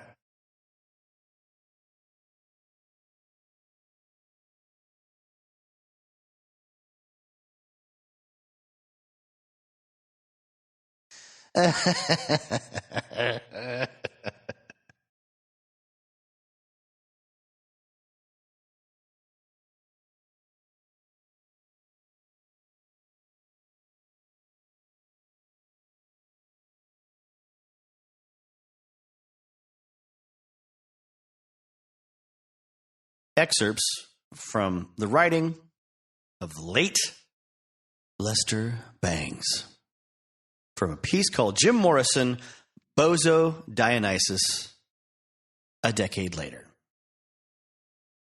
We seem to be in the midst of a full-scale Doors revival. It had been picking up steam for a while, but when Jerry Hopkins and Danielle Sugarman's biography of Jim Morrison, No One Here Gets Out Alive, became a #1 bestseller last year, all the Doors LP product began to move in a big way again. Now there is the inevitable talk of a movie of Morrison's life with Shudder. Perhaps equally inevitable hints that John Travolta might have the starring role. The first question that would occur to anyone might be that asked by the first person I told I was doing the article. Yeah, just why is there this big Doors fanaticism all over again anyway? The answer to that is not so hard to find. Though in the end, it may be questionable just how much it really has to do with the Doors. I'm reminded of a younger brother of an old girlfriend. He recently graduated from high school and still lives with their parents in Detroit. And when she told me he was playing in a rock band, I asked her who his favorite artists were. She said his 3 favorite groups are the Yardbirds, Cream, and the Doors. Think about that for a minute. That kid is now entering college. The Doors broke up 10 years ago this July. Well, okay, Jim Morrison died then. And if you want to call that trio that went on after his death the Doors, you can. But nobody else did. And Cream and the Yardbirds have been dead since 68, 69. Sure, all 3 of them were great groups. But were they all that epochal, that somebody who was in elementary school, when they scored their greatest triumphs, would look back to them like this, to be holding on to them after that many years? Yeah, the Beatles were one thing, but Cream? Perhaps a more apposite question, though, might be, can you imagine being a teenager in the 1980s and having absolutely no culture you could call your own? Because that's what it finally comes down to. That and the further point, which might be, as well admitted, that you can deny it all you want, but almost none of the groups that have been offered to the public in the past few years begin to compare with the best from the 60s. And this is not just 60s nostalgia. It's a simple matter of listening to them side by side and noting the relative lack of passion, expansiveness, and commitment in even the best of today's groups. There is a half-heartedness, a tentativeness, and perhaps worst of all, a tendency to hide behind irony that is, after all, perfectly reflective of the time, but doesn't do much to endear these pretenders to the throne. Sure, given the economic climate alone, as well as all the other factors, it was a hell of a lot easier to go all-out berserk, yet hold on to whatever principles you had in the 60s. Today's bands are so eager to get bought up and groomed and sold by the pound, it often seems as if even the most popular and colorful barely even exist, let alone stand for anything. So what did the Doors stand for? Well, if I remember correctly, back in 1968, while I was living in a hippie crash pad in San Diego, California, all my roommates used to have earnest bull sessions far into the night about the death trip the Doors were supposedly on. Recall this one guy used to sit there all day and night, toking on his doob and intoning things like, "Genius is very close to madness," instead of doing his homework. And he had a high appreciation of the Doors' early work. Me, I always kind of wanted Morrison to be better than he actually was. Like, I wished all his songs could have had the understated power of, say, People Are Strange. And like many, it was only after being disappointed that I could learn to take the true poetry and terror whenever it could be found and develop an ever-increasing appreciation for most of the rest of Morrison's work as prime bozo action. As for the poet himself, Hopkins and Sugarman's book is primarily interesting for what it apparently inadvertently reveals. In the foreword on the very first page, Sugarman lets go 2 sentences which have stopped more than one person of my acquaintance from reading any further. "I just wanted to say that I think Jim Morrison was a modern-day god. Oh, hell, at least a lord." It is never revealed whether Hopkins shares this assessment, but the authors then go on for almost 400 pages, amassing mountains of evidence, almost all of which can, for most readers, point to only one conclusion: that Jim Morrison was apparently a nigh-complete asshole from the instant he popped out of the womb until he died in a bathtub in Paris. If he did indeed die there, they rather gamely leave us with. The first scene in the book takes place in 1955 when Jim was 12 years old and finds him tobogganing with his younger brother and sister in the snow-capped mountains outside Albuquerque, New Mexico. According to Hopkins and Sugarman, Jim packed his 2 Moppet siblings affront him in the toboggan so they couldn't move, got up a frightening head of downhill steam, and aimed the 3 of them straight for the broadside of a log cabin. Lester Bangs kind of quotes from the scene in the book there, moves on to talk about it being an auspicious episode with which to begin recounting the life of a god, but it is only the beginning. Later, we will see Jim's little brother breathing heavily at night due to chronic tonsillitis, and the future Lizard King sealing his mouth with cellophane tape and laughing at his near suffocation, or ridiculing a paraplegic, or, at the age of 17, rubbing dog shit in his little brother's face. And the article then goes on to talk about how the book connects that behavior with his later behavior, almost destroying the studio that they were recording in because he was on acid and thought Light My Fire was burning up the whole place, and bringing a whole bunch of people in the middle of the night up to Jack Holzman's apartment, the president of Elektra Records, and ripped out a whole huge chunks of his carpet and vomited all over the lobby. And Lester Bangs talks about how the authors seem to admire this kind of behavior, and that it's implied that people of the 60s seem to admire and encourage that kind of behavior as well. Lester Bangs says, "On one level, it's just another case of a culture hero who you may not by now be so surprised to learn you would never have wanted to be around. On another, though, it's just more 60s berserkitude of the kind that piddles down to pathetic sights like Iggy Pop walking through a song called Dog Food on The Tomorrow Show in 1981, and then telling Tom Snyder that he represents the Dionysian as opposed to the Apollonian type of performer.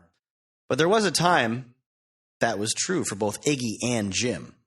Though one must wonder just what the creepily conservative teenagers of these supremely Apollonian times might see in this kind of behavior, which, if anybody they knew was imitating, would probably cause them to immediately call the cops. These kids would feel threatened by any performer who came out today and started acting like Morrison did. So is it only the remove of a decade that allows them to feel safe enjoying his antics? Or is it that, just like they would conceivably march happily off to get shot to pieces in El Salvador or Afghanistan to the tune of The Unknown Soldier without perceiving any irony, so they can take the life and death of Jim Morrison as just one more TV show with a great soundtrack? And could it be that they are right if Morrison cared so little about his life, was so willing to make it amount to one huge alcoholic exhibitionist joke? Why should they or we or anybody finally care, except insofar as these seamy details provide trashy entertainment? Or do they, like Danny Sugarman, take exactly these rantings and pukings as evidence that he was a god or at least a lord? Later in the same article, Lester Bangs writes, there are some people who think that everything he had been through had finally wrought a kind of hard-won wisdom in him that, had he lived, would have allowed him to mellow into perhaps less of a cultural icon and a better poet. Though there is another school of thought which holds that he'd said it all by the first Doors album, and everything from there on led downhill. My response is somewhere in between. I never took Morrison seriously as the Lizard King, but I'm a Doors fan today as I was in 1967. What it came down to fairly early on for me, actually, was accepting the Doors' limitations and that Morrison would never be so much Baudelaire, Rimbaud, and Villon as he was a bozo prince. Surely he was one father of New Wave, as transmitted through Iggy and Patti Smith, but they have proven to be in greater or lesser degree bozos themselves. One thing that can never be denied Morrison is that at his best, as well as perhaps his worst, or some of it at any rate, he had style, and as he was at his best as a poet of dread, desire, and psychic dislocation, so he was also at his best as a clown. So it's no wonder our responses got and remain a little confused. And then further along in this article, he says, finally, the bozo classic to end them all was probably absolutely live, which included such high points as Morrison stopping when the music's over to scream at the audience to shut up. The way he said, pretty neat, pretty good, before Build Me a Woman, which begins with the line, I got the Poontang Blues, the intro to Close to You. Ladies and gentlemen, I don't know if you realize it, but tonight you're in for a special treat. Crowd cheers wildly. No, not that. Last time it happened, grown men were weeping, policemen were turning in their badges. And best of all, the almost certainly improvised sung intro to Break On Through, number 2. Dead cat in a top hat, sucking on a young man's blood, wishing that he could come. Thinks that he can kill and slaughter, thinks that he can shoot my daughter. Dead cats, dead rats, thinks he's an aristocrat. That's crap. True street poetry indeed. Plus the bonus of a brief reprise of the Petition the Lord with Prayer bit, in which this time he sounds like no one so much as Lenny Bruce doing Oral Roberts in his Religions Incorporated routine. Listen to him and compare. In the end, perhaps all the moments like these are his real legacy to us. How he took all the dread and fear and even explosions into seeming freedom of the 60s and made them first seem even more bizarre, dangerous, and apocalyptic than we already thought they were, then turned everything we were taking so seriously into a big joke midstream. Of course, there are still other songs too, which will always be starkly poetic, and the evocations of one gazing on a city under television skies, perhaps the best conjurings of the LA myth in popular song. End of the night, Moonlight Drive, People Are Strange, My Eyes Have Seen You, Cars Hiss By My Window, LA Woman, Riders on the Storm. But even in these there are lines, all the Mr. Mojo risings, that give away his own sense of humor about, if not his talents as a poet, certainly his own persona, and even the very real way in which he let his pop stardom lead him unto a betrayal of his poetic gifts. And perhaps what we finally conclude is that it's not really necessary to separate the clown from the poet, that they were in fact inextricably linked, and that even as we were lucky not to have been around any more than our fair share of Dionysian infants, so we were lucky to get all the great music on these albums, which is going to set rock and roll standards for a long time to come. From Musician Magazine, August 1981. Lester Bangs would be dead April 30th the following year at the age of 33.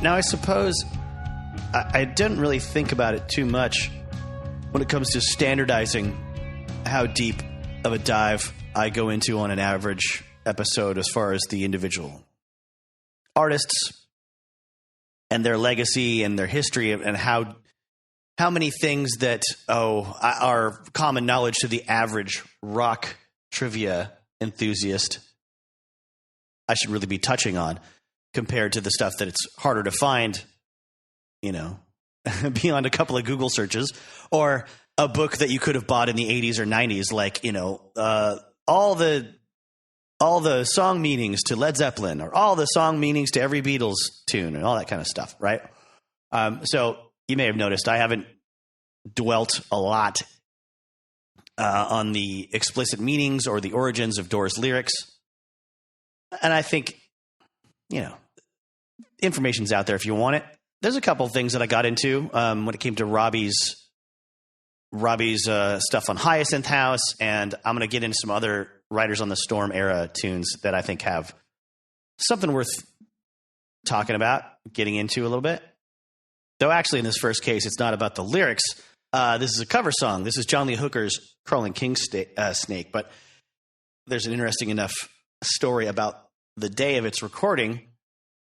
It was one of the more dangerous drunken misadventures that the band noticed was having an ill effect on their singer after all these, 3 years they've been with him as far as his really bad drunken behavior. Jim had rented a cottage at the Chateau Marmont on Sunset Boulevard. John Densmore recalls it wasn't really fancy back then. It was kind of funky fancy. And Morrison had gotten loaded and tried to use a drain pipe outside, the cottage to swing down to his rental from where he was on the second floor of the hotel. So it was like connecting his cottage to where he was coming out of.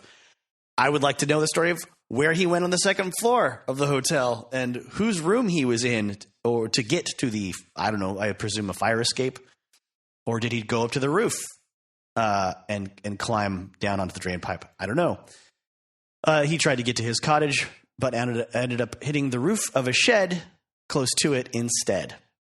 He showed up the next day at the recording session with a profound limp. John Densmore recognized the obvious role alcohol had played in this accident, and as he noted, up till then, I sort of thought, well, he's going to live to 80, like an Irish drunk. But when that happened, I thought, oh, shit, it's really getting to him now. Yes, because the old-timey Irish drunks that lived to 80 did not have hotels with multiple stories to climb in and around and on top of and fall to their crushing deaths. They had little cottages that were not that big, and they probably had thatched roofs that you wouldn't want to go climbing around on lest you fall through. Let's talk about the Wasp, Texas Radio, and the Big Beat. I think this is something I do want to explore as far as the lyrical meanings, because it references something that was a huge influence on artists at the time. And I'll read this straight out of ultimateclassicrock.com. That's an article about the Doors' L.A. Woman track by track. Texas Radio and the Big Beat was a Morrison poem published in the Doors' first souvenir tour book in 1968. I did not know that. Thought that was kind of cool. It is also a piece he would recite in concert, typically as an intro to one or another song. It was an example of Morrison's overarching approach to writing, to incessant exploration and presentation of his art, whether in poetry or song, an approach Manzarek said the band incorporated into their music. Jim was always aspiring to be literary and something above and beyond the mundane and the quotidian, Manzarek told Artist Direct in 2012. We were aspiring to a cleaner and purer realm of artistic creation in which you plug into the oneness of all things and create from that space. That oneness came through in how Morrison's poem, After Years, came together on the record. I heard a song that was basically only on the radio for one day, but it gave me the feel for Texas radio, Robbie Krieger recalled to LA Weekly. I came up with the whole song musically, and Morrison had this poem that he had previously written about Texas radio and the big beat. I don't think he ever lived in Texas, but I bet he heard Wolfman Jack broadcasting on XERB in Tijuana. Krieger told Classic Rock that The Wasp was about the new music Jim heard when his family were moving around the Southwest states in the 60s. He got this vision of a huge radio tower spewing out noise. This was when Wolfman Jack was on XERB out of Rosarito Beach in Mexico, blasting out 250,000 watts of soul power. He saturated the airwaves. You could hear him from Tijuana to Tallahassee up to Chicago, where Ray lived. There were no laws about how powerful a radio station could be. That started rock and roll from my generation. The music Morrison heard also contributed to his initial conceptions of being a performer. My adolescence coincided with rock and roll, although I never went to any concerts, Morrison was quoted as saying in Classic Rock. In my head, I heard a whole concert with a band singing and a large audience. I was taking notes at a fantastic rock concert that only existed inside my head. Now, I want to jump from that to a little bit of writing about border radio at the time, the border blasters, as they were known. There's a great article on tshaonline.org under Handbook Entries, Border Radio. They note that, these stations could generally range anywhere from 50,000 to 500,000 watts. Sometimes listeners claim to hear broadcast without a radio, receiving the powerful signal on dental work, bed springs, and barbed wire. This is corroborated by Ken Burns' country music documentary. If you haven't seen it, I highly encourage you to check it out. Even if you don't like country music, if you love American music or American history, I would say maybe watch episodes 2 and 3, if nothing else, and see if you like it. I mean, it could be...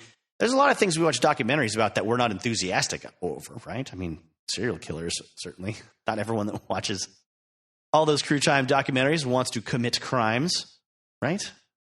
Right? Maybe. One Hank Thompson, who grew up in Waco in the 1930s, would say that the American and Mexican stations on the Rio Grande were about the only ones where you could hear country and Western music most all of the time.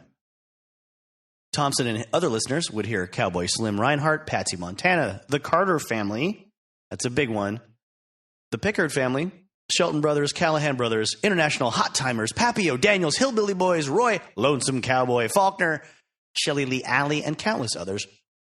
Performers broadcast live and via transcription disc, sometimes syndicating a show on several of the Maverick stations. Let's get into what a transcription disc is, because I'd never heard of that before. Well, transcription disc is simply a record that has been recorded upon with radio programming that is shipped to other radio stations to play. So it could contain all sorts of like ads, sort of interstitial music, live performances from artists, maybe even some radio stories, some programs, some dramatized stories. These were, I guess, taking over what was originally like Thomas Edison's purely mechanical recording method in the mid-1920s. Marsh Laboratories in Chicago began issuing electrical recordings on its obscure autograph label in 1924, but it was Western Electric's superior technology adopted by the leading labels Victor and Columbia in 1925, which launched the then new microphone-based method into general use in the recording industry. Now back to the Border Radio article on tshaonline.org. Border Radio pitchman and ad executive Don Baxter, known as Major Cord, spelled K-O-R-D, recorded many artists with this technology in San Antonio. Later, many of the transcription discs were used as roofing material for homes in Acuna and other border town areas.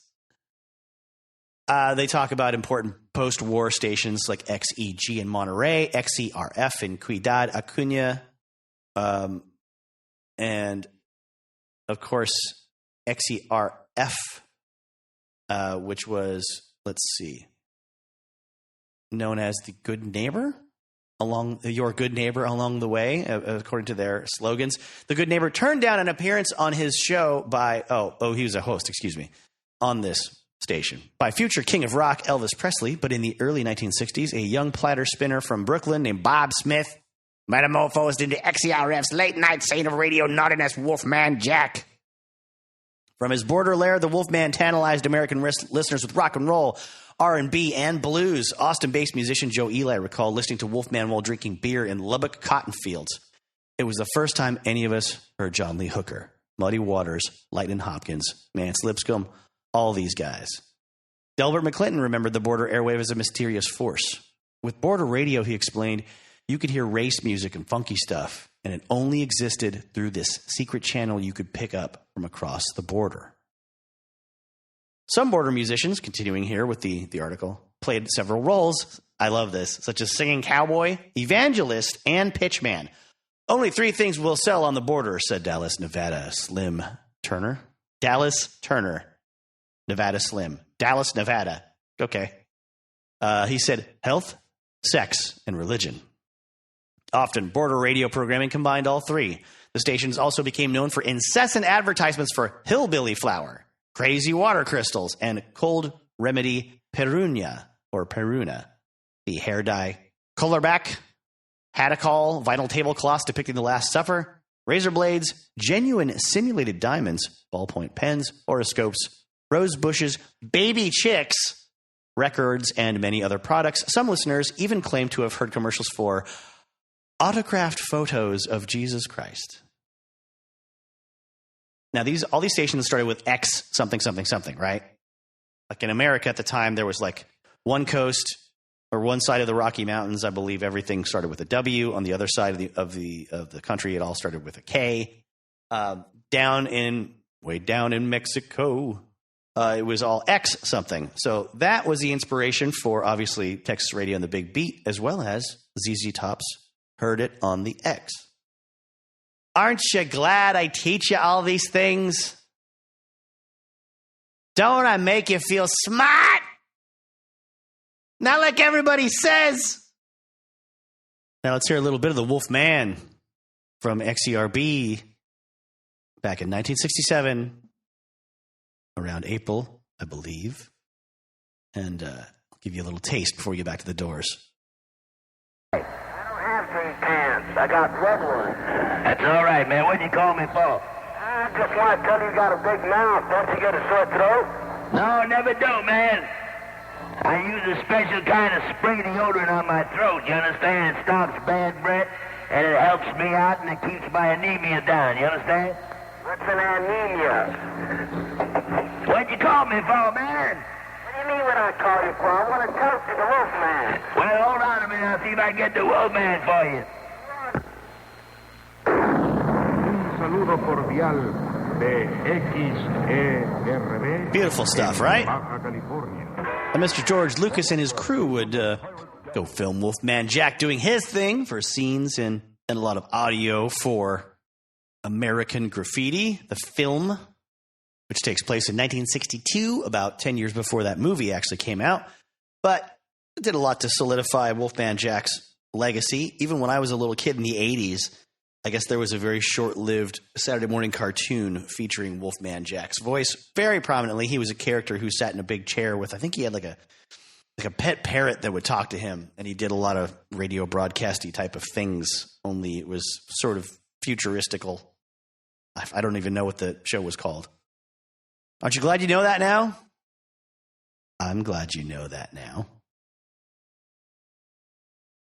So back to another great example of Robbie Krieger gently and I believe truthfully debunking some myths about Jim Morrison and the Doors, and not in a pointed, agenda-driven way. Just like, I don't know, I was there, and there's reasons to explain the thing that they made up other reasons for.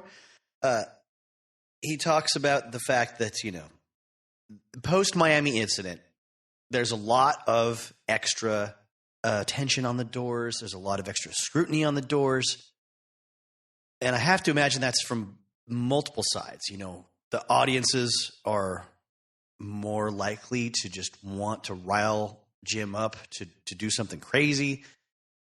The authorities are more likely to want to be confrontational, I'm sure, to be the one to put them away, or at least put Jim away. Press is going to be scrutinizing them and asking probably a lot of stupid fucking questions about why they do what they do. People that have never, you know how it is, people that never paid attention to the Doors' music at this point are now very likely just pouncing on them whenever they can. For contrast, Robbie points out that, when they headlined a rock festival in Toronto in fall '69, that was the incident where Alice Cooper threw a live chicken into the audience and the crowd tore it to pieces. As Alice has explained from his point of view, hey, I'm from Michigan. I've never been on a farm. It's got wings, it's got feathers, it's a bird. It'll fly if I throw it up in the air. And that's not what happened. He tossed it up in the air over the crowd, and it landed into the crowd, and the crowd ripped it to shreds. The next day, to bring this back around to another Frank Zappa moment of involvement, the next day Frank Zappa calls Alice Cooper and says, hey, it says in the paper that you ripped apart a live chicken on stage and drank its blood and ate it. Did you do that? And Alice said, no, I didn't do any of those things. I just threw it out to the crowd, and the crowd killed it. He said, well, don't tell anybody. Everyone thinks it's amazing. Point from Robbie's perspective to be made here is that the Doors did nothing even close to what Alice Cooper did that year. And yet, everywhere they went for the rest of 1969, the cops had their eyes on them. It was hard for them to get gigs in the States in general after the Miami incident. Even if the promoter was willing to book them, they were denied permits by local government. And if they were able to book any show after all that, it still wasn't guaranteed to happen. He points out that they were supposed to play Salt Lake City, and then the venue chose to cancel the show and refund all ticket money because a member of their board of directors had flown out to see the Doors in Boston the night before and thought they were uncontrollable, even though they had a $10,000 penalty written into their contract guaranteeing a clean show. Then in Philadelphia, some local official tried to revoke the show's license because of some law from 1879 he dredged up that allowed cancellation of events that may be immoral in nature. County sheriff in Las Vegas, of all places, tried to deny their show's license, calling Jim a sickening entertainer. Too tasteless even for Vegas in 1969. The shows they did play that year were more heavily fortified with a police presence that intimidated the band and pretty much sucked the life out of Jim's attempt to, be an artist and a performer at those gigs. Robbie points out people like to point to this era of the Doors as one where Jim Morrison seemed to be fed up with performing and didn't want to be in the band anymore. Well, Robbie points out that the shows they did in 1969 and 1970 were among the longest sets they ever played.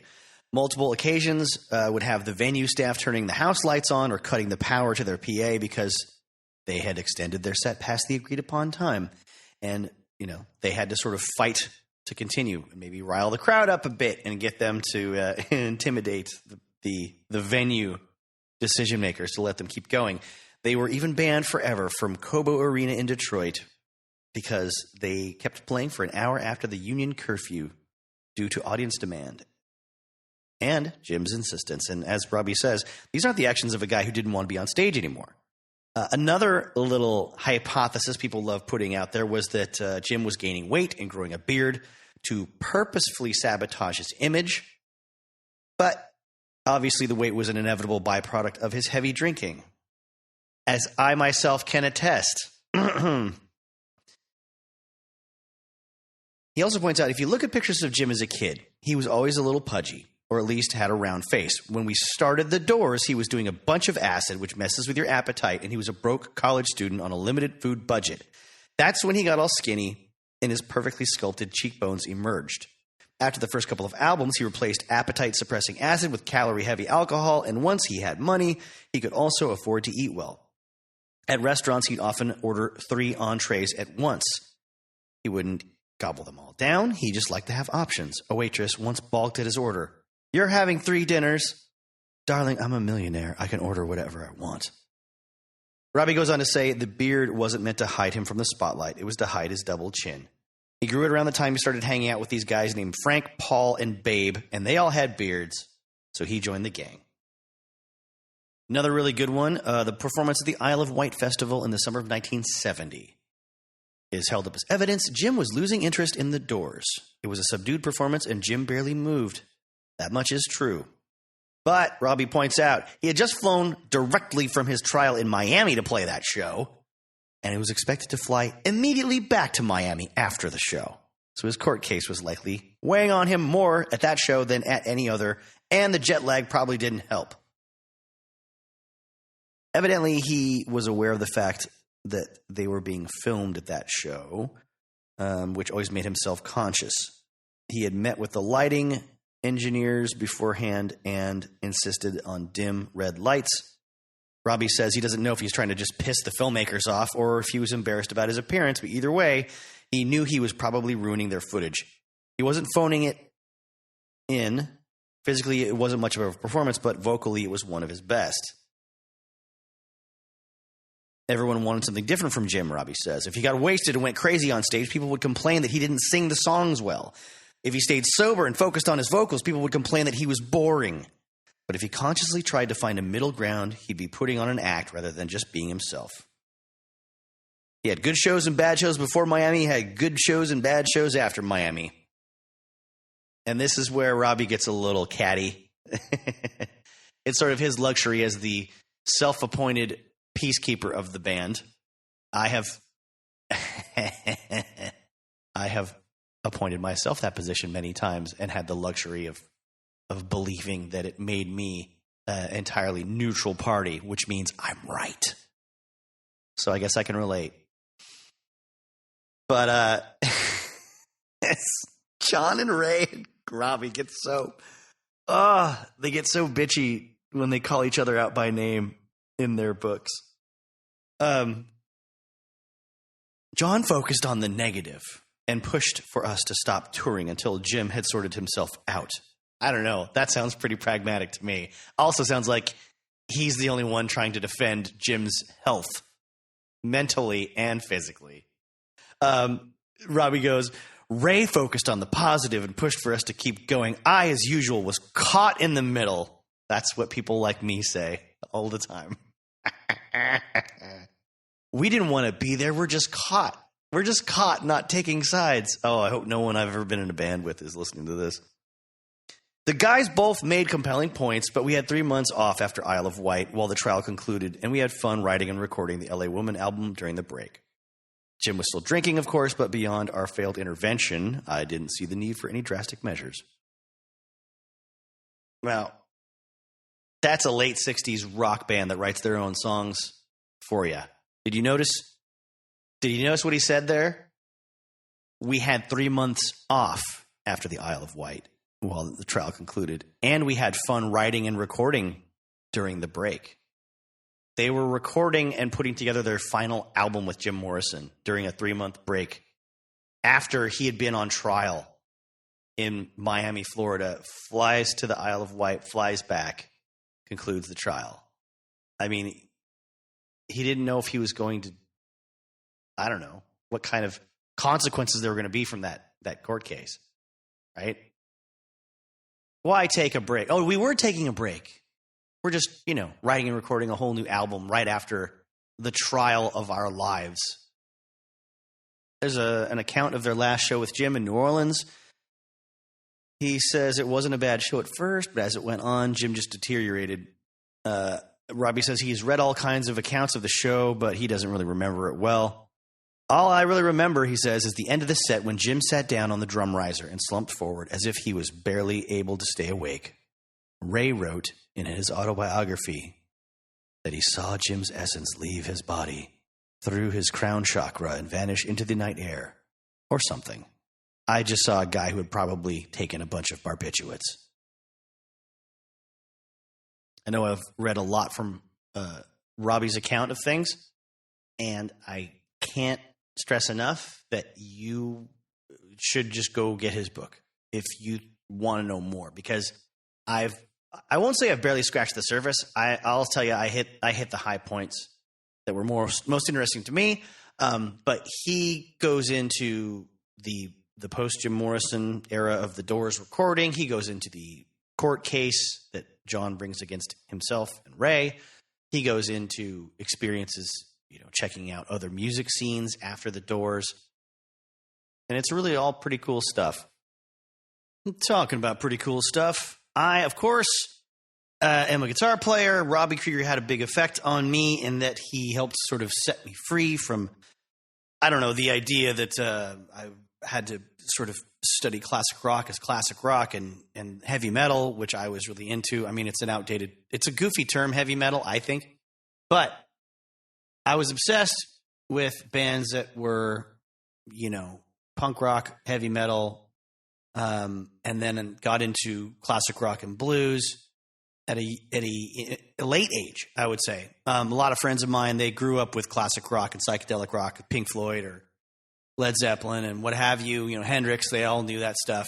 A lot of people that I've known that were super into punk rock were just people that grew up having the Rolling Stones and Beatles shoved down their throat all the time. And that was their sort of breath of fresh air to get away from it, was punk rock, really rebellious in that way. For me, I had I had none of that. So when I did discover the Doors, it was around the same time I was discovering, stuff like Metallica and Black Sabbath, darker stuff. And that spoke to me a lot. And the Doors spoke to me because they were darker stuff. So I want to put forth a premise here, musically or stylistically. Whenever people do histories of like heavy metal or talk about the progression of that genre, they never mention the Doors. If you're lucky, you'll get a little mention of the Doors when it comes to punk rock, because a man named James Osterberg, later to be known as Iggy Pop, when he got into, getting things going with the Stooges, probably the most direct godfather of punk rock, and the most direct godfather as a band would be the Stooges for punk rock. And they, so you get a little Doors comparison there. We've mentioned it before in this little Doors series, this 2-part series, and we'll, not belabor the point. But when it comes to heavy metal, they always talk about Led Zeppelin and Jimi Hendrix being godfathers of heavy metal. Neither of those artists would say that. Black Sabbath themselves don't even say that. And they prefer hard rock to describe what they were doing at the time. And I would have to say the Doors are an overlooked contributor to that style. Of course, they can be more directly tied to gothic post-punk music from the 80s, especially in Europe. And I see that connection pretty directly. Stylistically, the lower voices, the lots of echo, a lot more atmosphere, right? Well, let us not neglect to talk about the note choices of Robbie Krieger when it comes to crafting some of his guitar lines. I won't go into a big explanation of music theory, but I will say that, the music of Led Zeppelin is pretty hippy-dippy-ish at times. But the best example of it in my mind, I'm very biased against a lot of hippy-dippy stuff. But I think a lot of Led Zeppelin music endures because of how big of a variety there is in their catalog, right? The Doors didn't have the kind of success they had or the universal influence they had. But the rhythm section aside, people always point to the drums, the heavy drums being a big impact on heavy metal. Yeah, sure. A lot of fun commercial heavy metal, you can see, I believe there's a direct line there. But when it comes to a band like Venom, everyone wants to have a drummer like John Bonham, of course. But, he's pretty freaking jazzy. And the power of composition in heavy metal tends to lie closer to the rhythm guitar and the note choices that those bands make. If you've heard, In League with Satan by Venom, which if you clicked on a Doors episode of my podcast, I assume you have not. And I won't play it in the right tuning, and I won't play it note for note accurately, but the vibe of that riff, the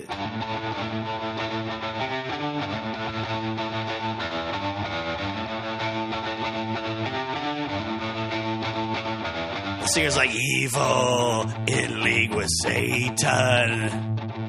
You know, and it's kind of like, it's like,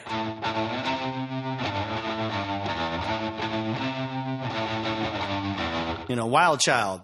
And even like, you know, my wild love went right in, you know, that vocal melody, obviously different song, not Wild Child, but My Wild Love. That creepiness is in there. The Celebration of the Lizard, you know, tunes, there's a creepiness in there, and tons of songs by the Doors have a creepy weirdness that I think relates pretty well to, you know, White Zombie or Danzig.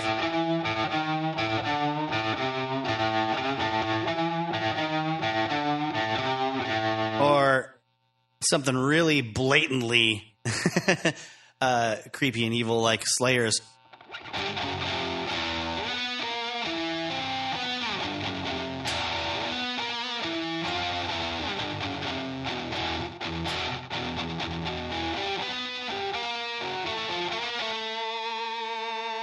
Sorry, that was a bum note at the end there. That was not accurate to the riff. But point I'm getting at is I'm drawing a line between the Doors' influence on the bands that came after them and, you know, the influence of other 60s bands or psychedelic bands, right? Doors do get lumped in with psychedelia quite a bit, and justifiably so. But a lot of the bands that were influenced by 60s and 70s, you know, almost pseudo-progressive bands that went on long flights of fancy, they tended to, when they kind of came out in full force in the jam band era, have a bit more of an open-sounding quality, a little free. The scales a lot of them use are happier, you know, as opposed to a similar climb used in a different scale by Robbie Krieger.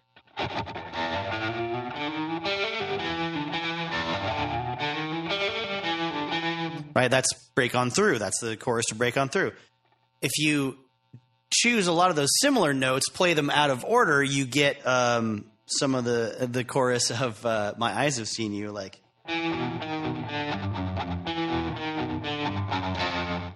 And that sounds a lot more sinister and dark and heavy, you know, than Led Zeppelin, for crying out loud. That sounds closer to Slayer.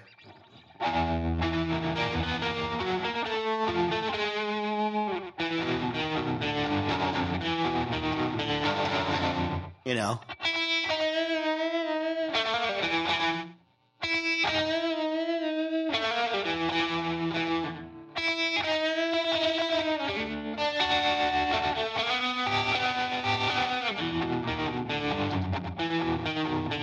The difference is Robbie's got that little blues lick, that open sounding, sounds like a Creedence Clearwater song if you're not familiar with some of the other songs those licks have been used in, right? And that's what sets the Doors apart. They're not full dark, like they're not full on black metal, obviously, but they played with it more than anyone else. But it was an integral part of the character of their songs and their songwriting and the vibe they set. Plus, they open the song Soft Parade with a harpsichord, for crying out loud. That's as metal as it gets in modern music, right? Damn, that intro. I love that intro so much for for a song and for an album that I bag on quite a bit as a Doors fan. I will say that harpsichord, Soft Asylum, Sanctuary intro to that song just kills me every time. One other guitar note I have to mention here is that when I was, a wee lad, which is most of my life, but because I'm a short person. But when I was a teenager, I read an interview with one Mike McCready of Pearl Jam, and he talked about his guitar soloing technique being at the time of the release of the album 10, mostly whatever he could steal from Stevie Ray Vaughan, Jimi Hendrix, you know, and and bluesy rock players like that. But he also mentioned when he was asked about the components of the guitar solo for Alive, he said, "Oh, that was me ripping off Ace Frehley's guitar solo from She by Kiss, which was also pretty much a note-for-note ripoff of Robbie Krieger's solo in 5 to 1 by the Doors." And I believe that all three are in different keys, but, you know, the pattern of the beginning of each solo does start with...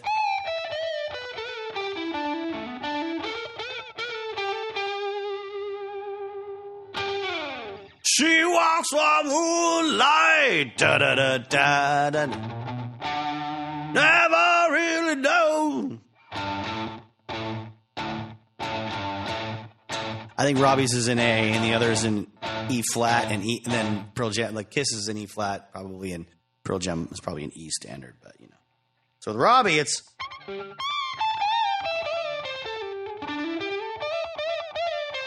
Don't come at me if I don't have all the notes exactly right. It's been a long time.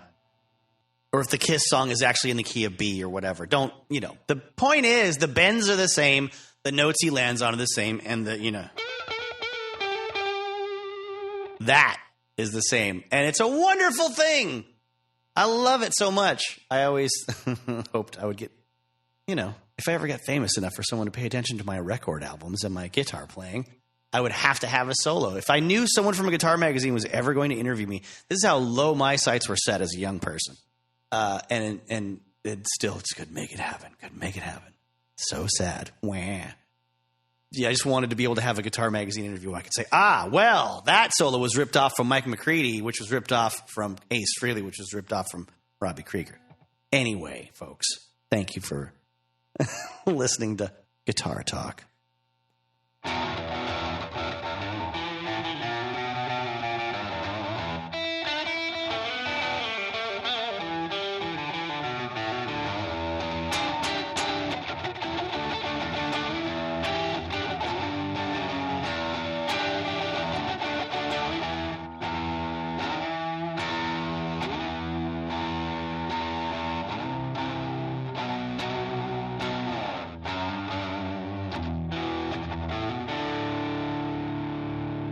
The notes, to sort of follow up what I was saying earlier, the notes Robbie chooses, they take away space from your ear. They don't give you space. A major scale. I think I neglected to kind of develop this properly, but I just I'm doing this all in kind of one run here.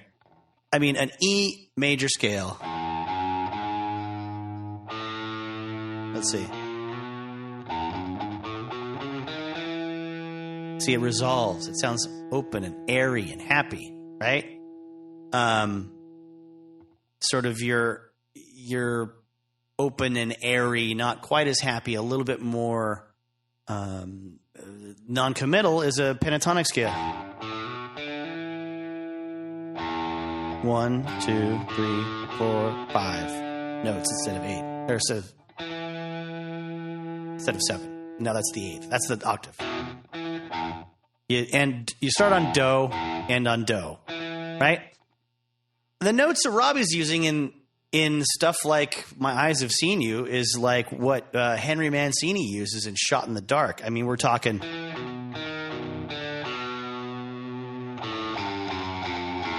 Those are all the notes he uses in that one little reverse cascading riff, okay? Whoops, sorry. And that's the upwards cascade of Break On Through. Henry Mancini's Shot in the Dark. That's all chromatic. That's every single note you can play on the fretboard going from low E to B, which is a fifth above, 5 notes above in the major scale, and then every fret below. Takes space away. It takes air away from you in your ear, right? As opposed to your normal...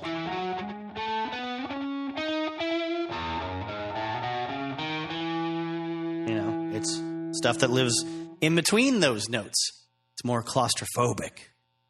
It's not open to interpretation. It's mean-spirited.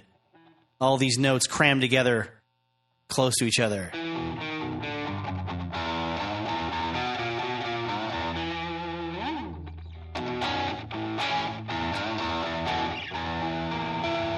That's the tritone.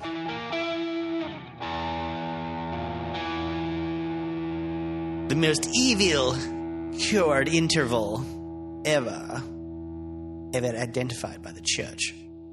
Banned in some in certain eras of human existence, you could be severely physically punished, if not killed and tortured, for composing a song with those notes in them.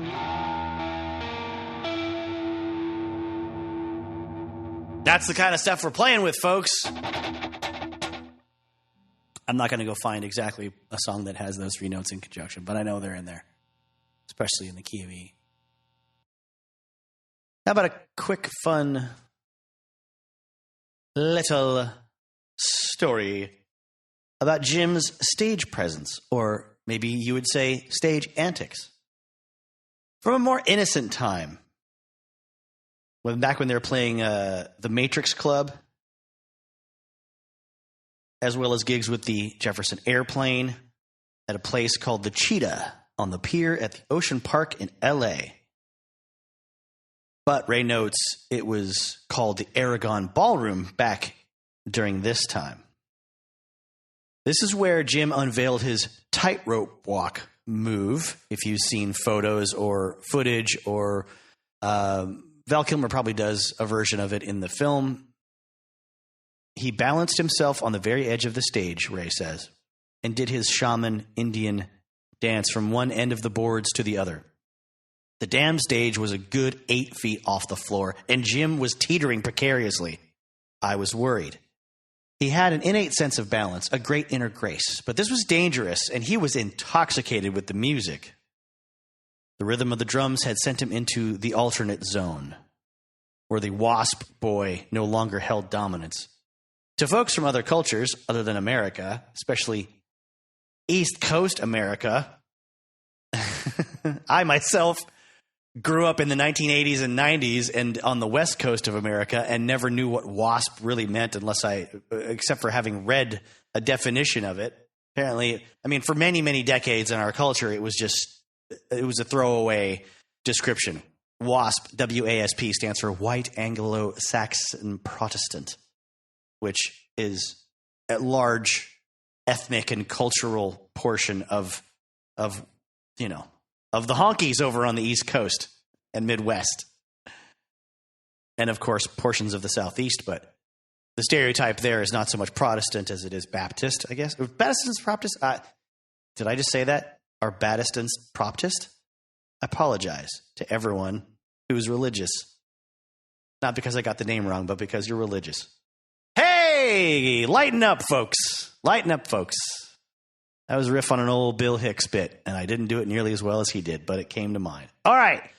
So he's saying that, this is part of that Ray creating and furthering the myth of like Jim's Native American soul possession from a shaman that jumped into his body, which is an idea that Jim put out there in an interview at one point. I think that's depicted in the film as well, and in his own poetry, his own recording, and the story of him being a child and seeing a really terrible car accident with a Native American family of people, and one old man had died or was dying there, and Jim claims that the soul of that elderly Native American gentleman leapt into his body at that point. I wasn't there. I can't say whether it happened or not. Don't look to me for answers, people. I can only give and give and give so much to you. I'm exhausted from living up to your expectations. Sorry. A little labyrinth moment there. That was for 3 people that caught that. Back to Ray's narrative, he talks about the fact that, Jim's being wacky and seemingly losing his balance. Or is he? Is he just pretending? Is he just faking people out, right? If he fell, he'd splatter on the floor, and 8 feet was a mean fall when you're all crazed with arms akimbo. And sure enough, bam, there he went. He slipped. And I saw him fall off the stage in slow motion, and I thought, oh, shit. But at the last instant, he pushed off with his foot from the stage apron and gained his balance in the air, turned a splayed falling into a swan dive, and damned if the audience didn't raise their arms up in a kind of mass adoration and catch him over their heads. Or maybe they didn't want to be responsible for a man's death, Ray. Ooh, death ray. Death, comma, Ray. And it was instinctual because they're good people. Unlike all the crowds depicted in wacky 90s comedies where there's a grunge band playing and someone jumps out into the crowd and lands face first and gets hurt. Someone like Chris Farley or like Jon Favreau, if you know what movies I'm talking about. If you don't, aha! Go figure it out. There was about 50 more of those movies that had that same stupid scene. Oh, reprised in the 2016 Ghostbusters film with Leslie Jones as well. That dumb old trope. I'm saying The Falling. I'm not calling Leslie Jones a dumb old trope. She's like one of the only legitimately funny people in that movie. That awful, awful, awful movie. Oh. So to wrap up, Ray says, he balanced there for a second in the arms of the people. Borne aloft by his devotees, by his own grace, and by a communal act of will. Then he jumped lightly to the floor, ran to the side of the stage, and bounded up the stairs to his place at the microphone. The band didn't miss a beat. Jim came in on cue, and stage diving was born at the ancient Aragon Ballroom.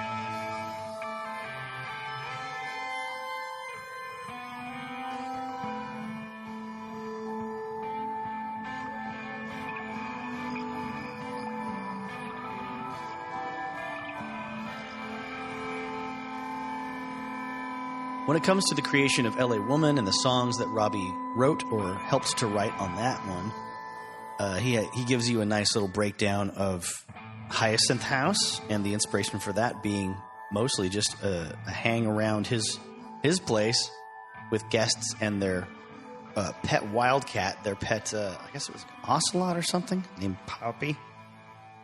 Pardon me, it was a leopard cat, not an ocelot. He says it's pretty much what you think it's a larger version of a cat that's like a leopard, but not as big. I'll let you read that part yourself, but he says, learn from our stupidity and ignorance. People should never keep wild, exotic cats as house pets. He says, Poppy's memory lives on in the song Hyacinth House. I've heard so many elaborate interpretations of that song, invoking everything from the Greek myth of Hyacinthus to Oscar Wilde's pet term for his lovers, to the Miami incident, to heroin addiction, to Jim's ex-girlfriend Mary. But it was really just a lyrical portrait of one particular night at my house in Benedict Canyon. That part I will also let you read for yourself. Go get Robbie's book. I want to talk about Love Her Madly because he does a really cool sort of breakdown of what, what was in his mind when he was writing these lyrics. And he adapted the title from the way Duke Ellington used to end his shows by saying, "We love you madly" to the audience. Don't You Love Her? She's Walking Out the Door is about his girlfriend / I guess eventually they got married and they had a family together. Lynn, slamming the door every time she was pissed at him and she walked away from him after an argument. He says, "Tell Me What You Say" was a nod to Ray Charles, What I Say, the song. A Deep Blue Dream was just an invocation of water, back to elemental themes like Light My Fire. As for Seven Horses Seem to Be on the Mark, heaven knows. It rhymed, and it fit with John's rhythmic punctuations. Don't ask me why 7. Jim always encouraged me to write things that would confuse people. And he loved the line about the horses. I love that so much. Not that I'm taking some like perverse glee and like, ha ha ha, anyone that thinks there's a deep meaning there, you're an idiot. I just love the creative process. I love hearing people break down their process and, you know, hey man, it's sometimes things just sound cool. Sometimes poetry is just rhyming and rhythm, especially when it's rock and roll. If you know a few things about the Doors' history, you might already know that they broke with their long-term producer, Paul Rothchild, to make L.A. Woman without him, with just the engineer, Bruce Botnick, and them sort of helping to co-produce in their own way. And this exchange in the breakup is hinted at in the movie with the line, hey, Jim, you know, I went through all this shit with Janice, watching her dive to the bottom of a bottle of Southern Comfort. You know, not doing this with you too.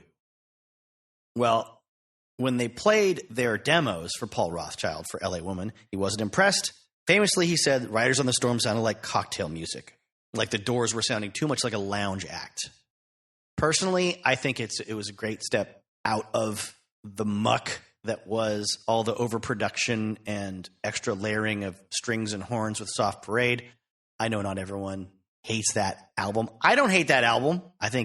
Hopefully I'm clear on that earlier in this podcast. I like certain songs on it a lot, but it doesn't sound like the Doors to me, in that it has to sacrifice so much of the band's upfront sound and clarity for all those extra instruments to kind of have their effect.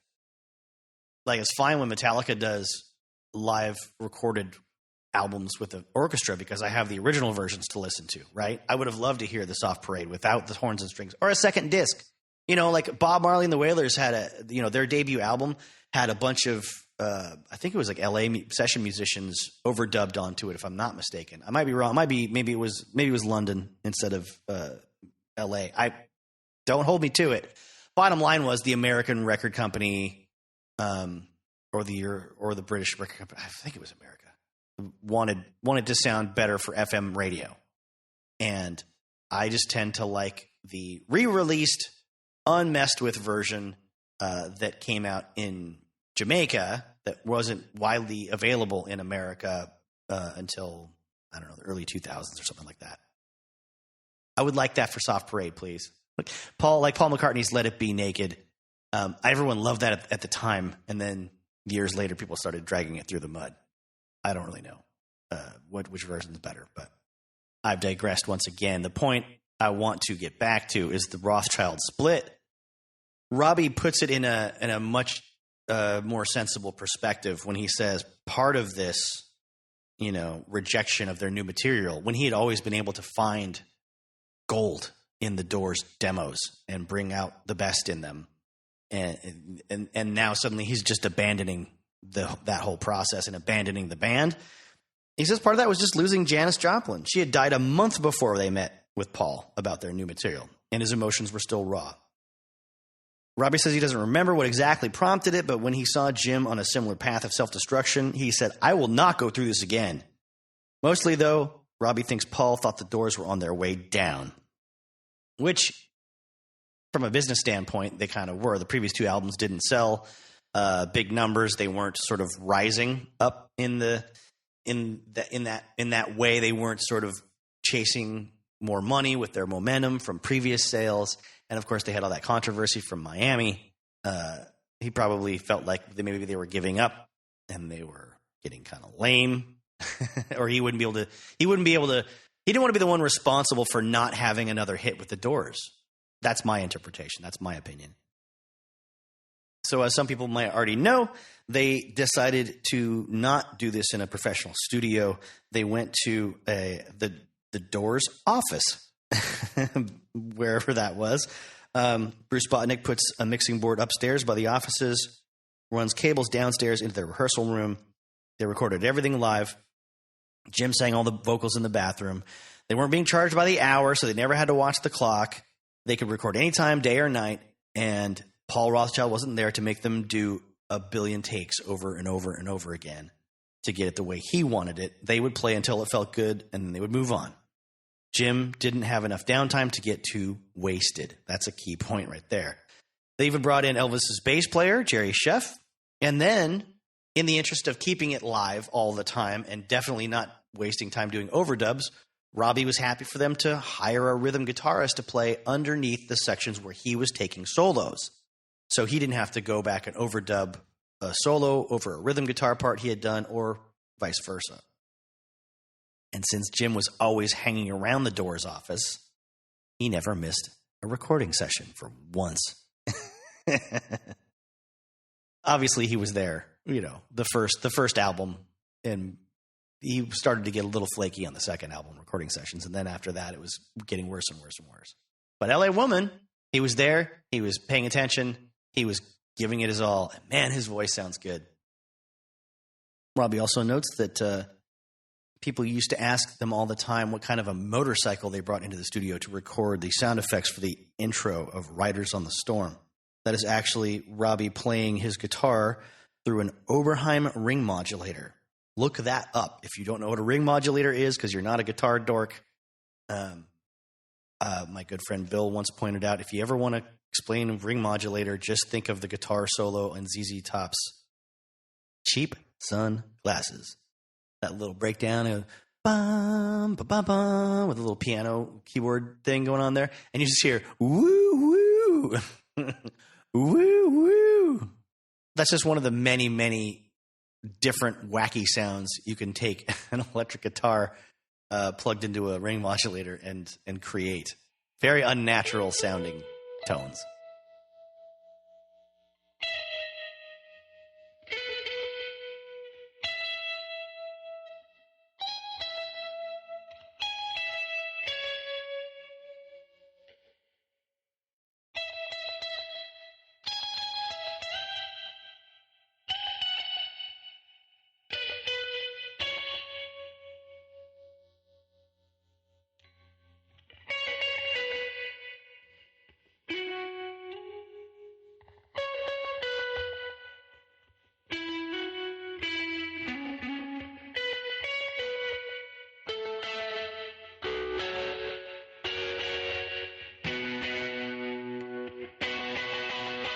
And one last bit of Robbie's story that I want to tell here involves the recording of the Soft Parade and the songs Tell All the People and Touch Me. He kind of refutes what I read in Riders on the Storm by John Densmore. As I can recall, because I haven't gone back into the text all that recently. And I will before I finish this podcast. So John's story is going to get told within all this. I'm just going to chop it all up and spread it all around. The split of writing credits 4 ways on the Soft Parade, according to John's book, was due to a disagreement between Jim and Robbie about the lyrics to Touch Me. That Jim objected to the sentiment of encouraging people that he was a leader and that the listener should get their guns and follow Jim somewhere. Can't you see me growing? Get your guns is Robbie's lyric. And Robbie says he was never so precious about his words that he'd argue fiercely against Jim wanting to change them. And if I tried, do you think I'd win? He says, whenever Jim wants to change a lyric, he just did it. He was the poet. I was the guitarist. So on the title track for Soft Parade, Jim, he says, wrote the line, better bring your gun. So would he really cower at one little line about revolution? The songwriting credit change, as far as Robbie could tell, was more about Jim recognizing how little he had contributed and feeling uncomfortable about people assuming the lyrics always came from him. He also points out that the song Touch Me was originally written by Robbie as Hit Me, as in blackjack.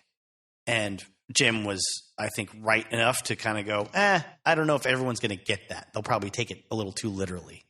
Come on now, hit me, babe. Can't you see that I am not afraid? Yeah, I could see that not working as well. And he points out that a lot of musicians are confused when they try to cover this song because the intro lasts only 7 bars instead of 8, or any even number for that matter. And anytime he's sat in with other people covering it, they invariably get it wrong, and he has to spend half an hour training them to fight their instinct to play that 8th bar. And then I have to explain that when the same part comes around a second time, we play it for only 6 bars for some reason. The ending of the song also tends to confuse people because buried in the mix, you can hear us, along with Paul Rothschild and his cocaine dealer, chant the old slogan for... Now, I'm going to pause for a second because this little story is very funny to me. Might be my most favoritist thing that I've learned from Robbie's book. When I was in high school and getting into the doors because the Oliver Stone movie had come out, my good buddy, whose name was also Jay, and I were a little bit like perplexed by what was being said at the end of this song. Stronger than was what we could definitely hear. My friend Jay thought it sounded like stronger than man, which I thought was badass. I didn't know exactly what it was referring to, but it sounded cool to me. Sounded powerful, stronger than man, something godlike or something from the natural world, perhaps. I didn't have a better explanation for it. I listened to it with headphones on. That's the best I could come up with as well. And I wouldn't have had a clue before Jay had put that idea in my head. Well, turns out it wasn't anything profound in its inception. It was just a play on a very popular ad campaign at the time. Stronger than dirt. Anyway, Jackson, laundry detergent is stronger than dirt. Yes, Ajax laundry detergents. There were quite a few of these commercials that I can find just on YouTube today. And, so God only knows how many were on the air, at various times. The Doors are just being cheeky. Just making a reference to something that everyone has heard if they're an American that has a television at the time. Stronger than dirt. If you clicked on the link in the previous episode in the description to a YouTube video that debunks Oliver Stone's The Doors, what you get is a lot of quotes from people that knew Jim, especially the band members, repeatedly defending his character and his honor and saying he's not that violent asshole that you see on the screen. He's a very caring, very thoughtful, very kind, warm-hearted, poetic soul. Now, I had to go back through John's book to find a very specific passage on page 60 that I remembered reading as a teenager. And it always stayed with me as something very unsettling and disturbing and surreal. If I ever got to meet John Densmore, I would have to ask him about this. I would have to just... What happened the next day, you asshole? I don't know how someone can get away with writing this in an autobiography and then leaving it just on you, the reader, and then never resolve it and never explain what happened. But I'm judging John for that as a writer. I am not judging John for the actions he does or does not take in the scenario I'm about to read to you. If you've already read Riders on the Storm, you probably know what I'm about to talk about.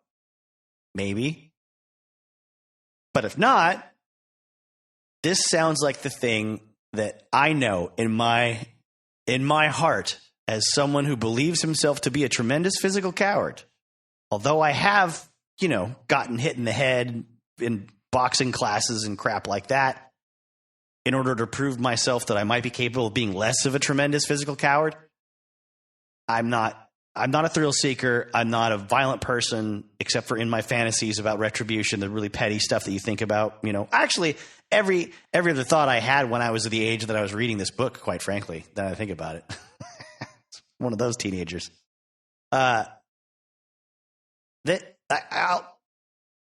What I'm trying to say is about the passage I'm about to read to you. I don't judge John Densmore for not being a hero, let's say, because I've been in a situation where strange things happen and my brain does not compute that there's any action I can actually take. I always say that, think about what kind of a character you'd be in a war movie, to sort of explain who you are as a person really at your deepest. I would definitely be the person in a war movie that gets killed in the first scene or the first act. Or I live to the end. undeservedly. Definitely. Because when things get violent and weird, or a car's coming at me, in the oncoming lane, and it's swerving into mine, this happened. It bashes my car and takes out the rearview mirror next to my face, and it sprays glass all over me. I just watched that big tractor trailer swing into my lane, and my brain went, let's just slow everything down and reflect on the fact that this is definitely not happening. And then I got sprayed in the face with glass. So I can't say that I'd be a hero in this situation. This is in the early days of the Doors. They're still rehearsing their new songs, their first songs, excuse me. They haven't even come up with Light My Fire yet. Jim asks John to take him over to an apartment in Beverly Hills that he's going to stay at for a couple of days. He says it's a UCLA art student named Rosanna. They go up to the front door. A long-haired blonde woman that's very attractive opens the door after Jim rings the doorbell and says, "Oh, it's you. Come in." John notes that apparently Jim hadn't called ahead. Jim says, "This is John." John says, "Hi." She says, "Hi." Jim went straight to the kitchen table, took out a bag of grass, and started rolling joints, acting like he lived there. Rosanna responded with loaded sarcasm. "Help yourself, Jim." I'm not sure if John's implying that he pulled a bag of grass out from under her kitchen table or out of a drawer of her kitchen table, or he just started rolling joints, and she's apparently perturbed by that already, even though he brought his own stuff. John says he'll be back in a little while, feeling claustrophobic from the mounting tension. He drove around the shopping district and stopped at a liquor store for some apple juice. Wondered if Jim was going to stay over there. He decided to check on the way home. Well, Jim said on this page, it says, "I'm going to get out of here for a couple of days," meaning out of, Venice. Whatever. So I guess I'm doubting John's ability to tell a story that happened to him right now as far as the narrative goes. Or I'm doubting the editors at the publishing company that put out this book in 1991 or 1990. He goes back. So John goes back, knocks on the door. The door opens, not having been shut completely. Whose fault is that, John? You were supposedly the last one to leave. He pushes it open the rest of the way and sees Jim standing in the living room holding a large kitchen knife to Rosanna's stomach. A couple of buttons had popped on her blouse, and Jim had her arm twisted behind her back. John exclaims, "What do we have here?" trying to defuse the situation. "Quite an unusual way of seducing someone, Jim." Jim looked at me surprised and let Rosanna go. "Just having a little fun." Rosanna's expression changed from fear and rage to relief. Jim put the knife down. "I'm in a band with a psychotic." "I'm in a band with a psychotic." "I'm in a room with a psychotic." John says, "Well, I've got to go. Do you want to ride?" "No." "I made a hasty exit," John says. "I was worried about Rosanna, but I was more worried about myself. There was definitely sexual tension in the room, as well as violent tension. That's how I rationalized leaving." I'll let you read how John wraps this part up if you want. It's obviously a book I recommend. But it kind of cuts from that scene to him, as he drives home thinking about what's going on. And it cuts to, "We need more material," Jim said at a December 1965 rehearsal. "Everyone go home and write a song tonight. Use universal imagery instead of specifics. Earth, air, fire, water." Of course, the next day, Robbie comes in with Light My Fire. John's account would be contrary to the Oliver Stone account, where Robbie has that sort of clever line that is very complimentary to Jim, where he says, "Well, I figured if I'm going to compete with you, I better write about earth, air, snakes, or fire." I want to go into some more of John's perspective on things that happened a little bit later when it comes to post-Jim Morrison events. In his book, which I believe I've mentioned previously, that contains a lot of sort of interstitials, interludes, I guess, in italics that are basically John's, journal type entries or some attempt to sort of speak to the ghost of Jim, or address Jim directly since his passing, and use that as a bit of a framing device, I suppose. I'm sure that's how a publisher would refer to it. I'm not putting words in John's mouth, but a publishing person would say that's what this is. It's a framing device. What would I know? I'm not in the publishing industry, but just trying to make my first impressions into John's narrative. He talks about the fact that, in 1981, Rolling Stone had a picture of Jim on the cover, and it said, "He's hot, he's sexy, and he's dead." Tasteless, but kind of funny, John thinks.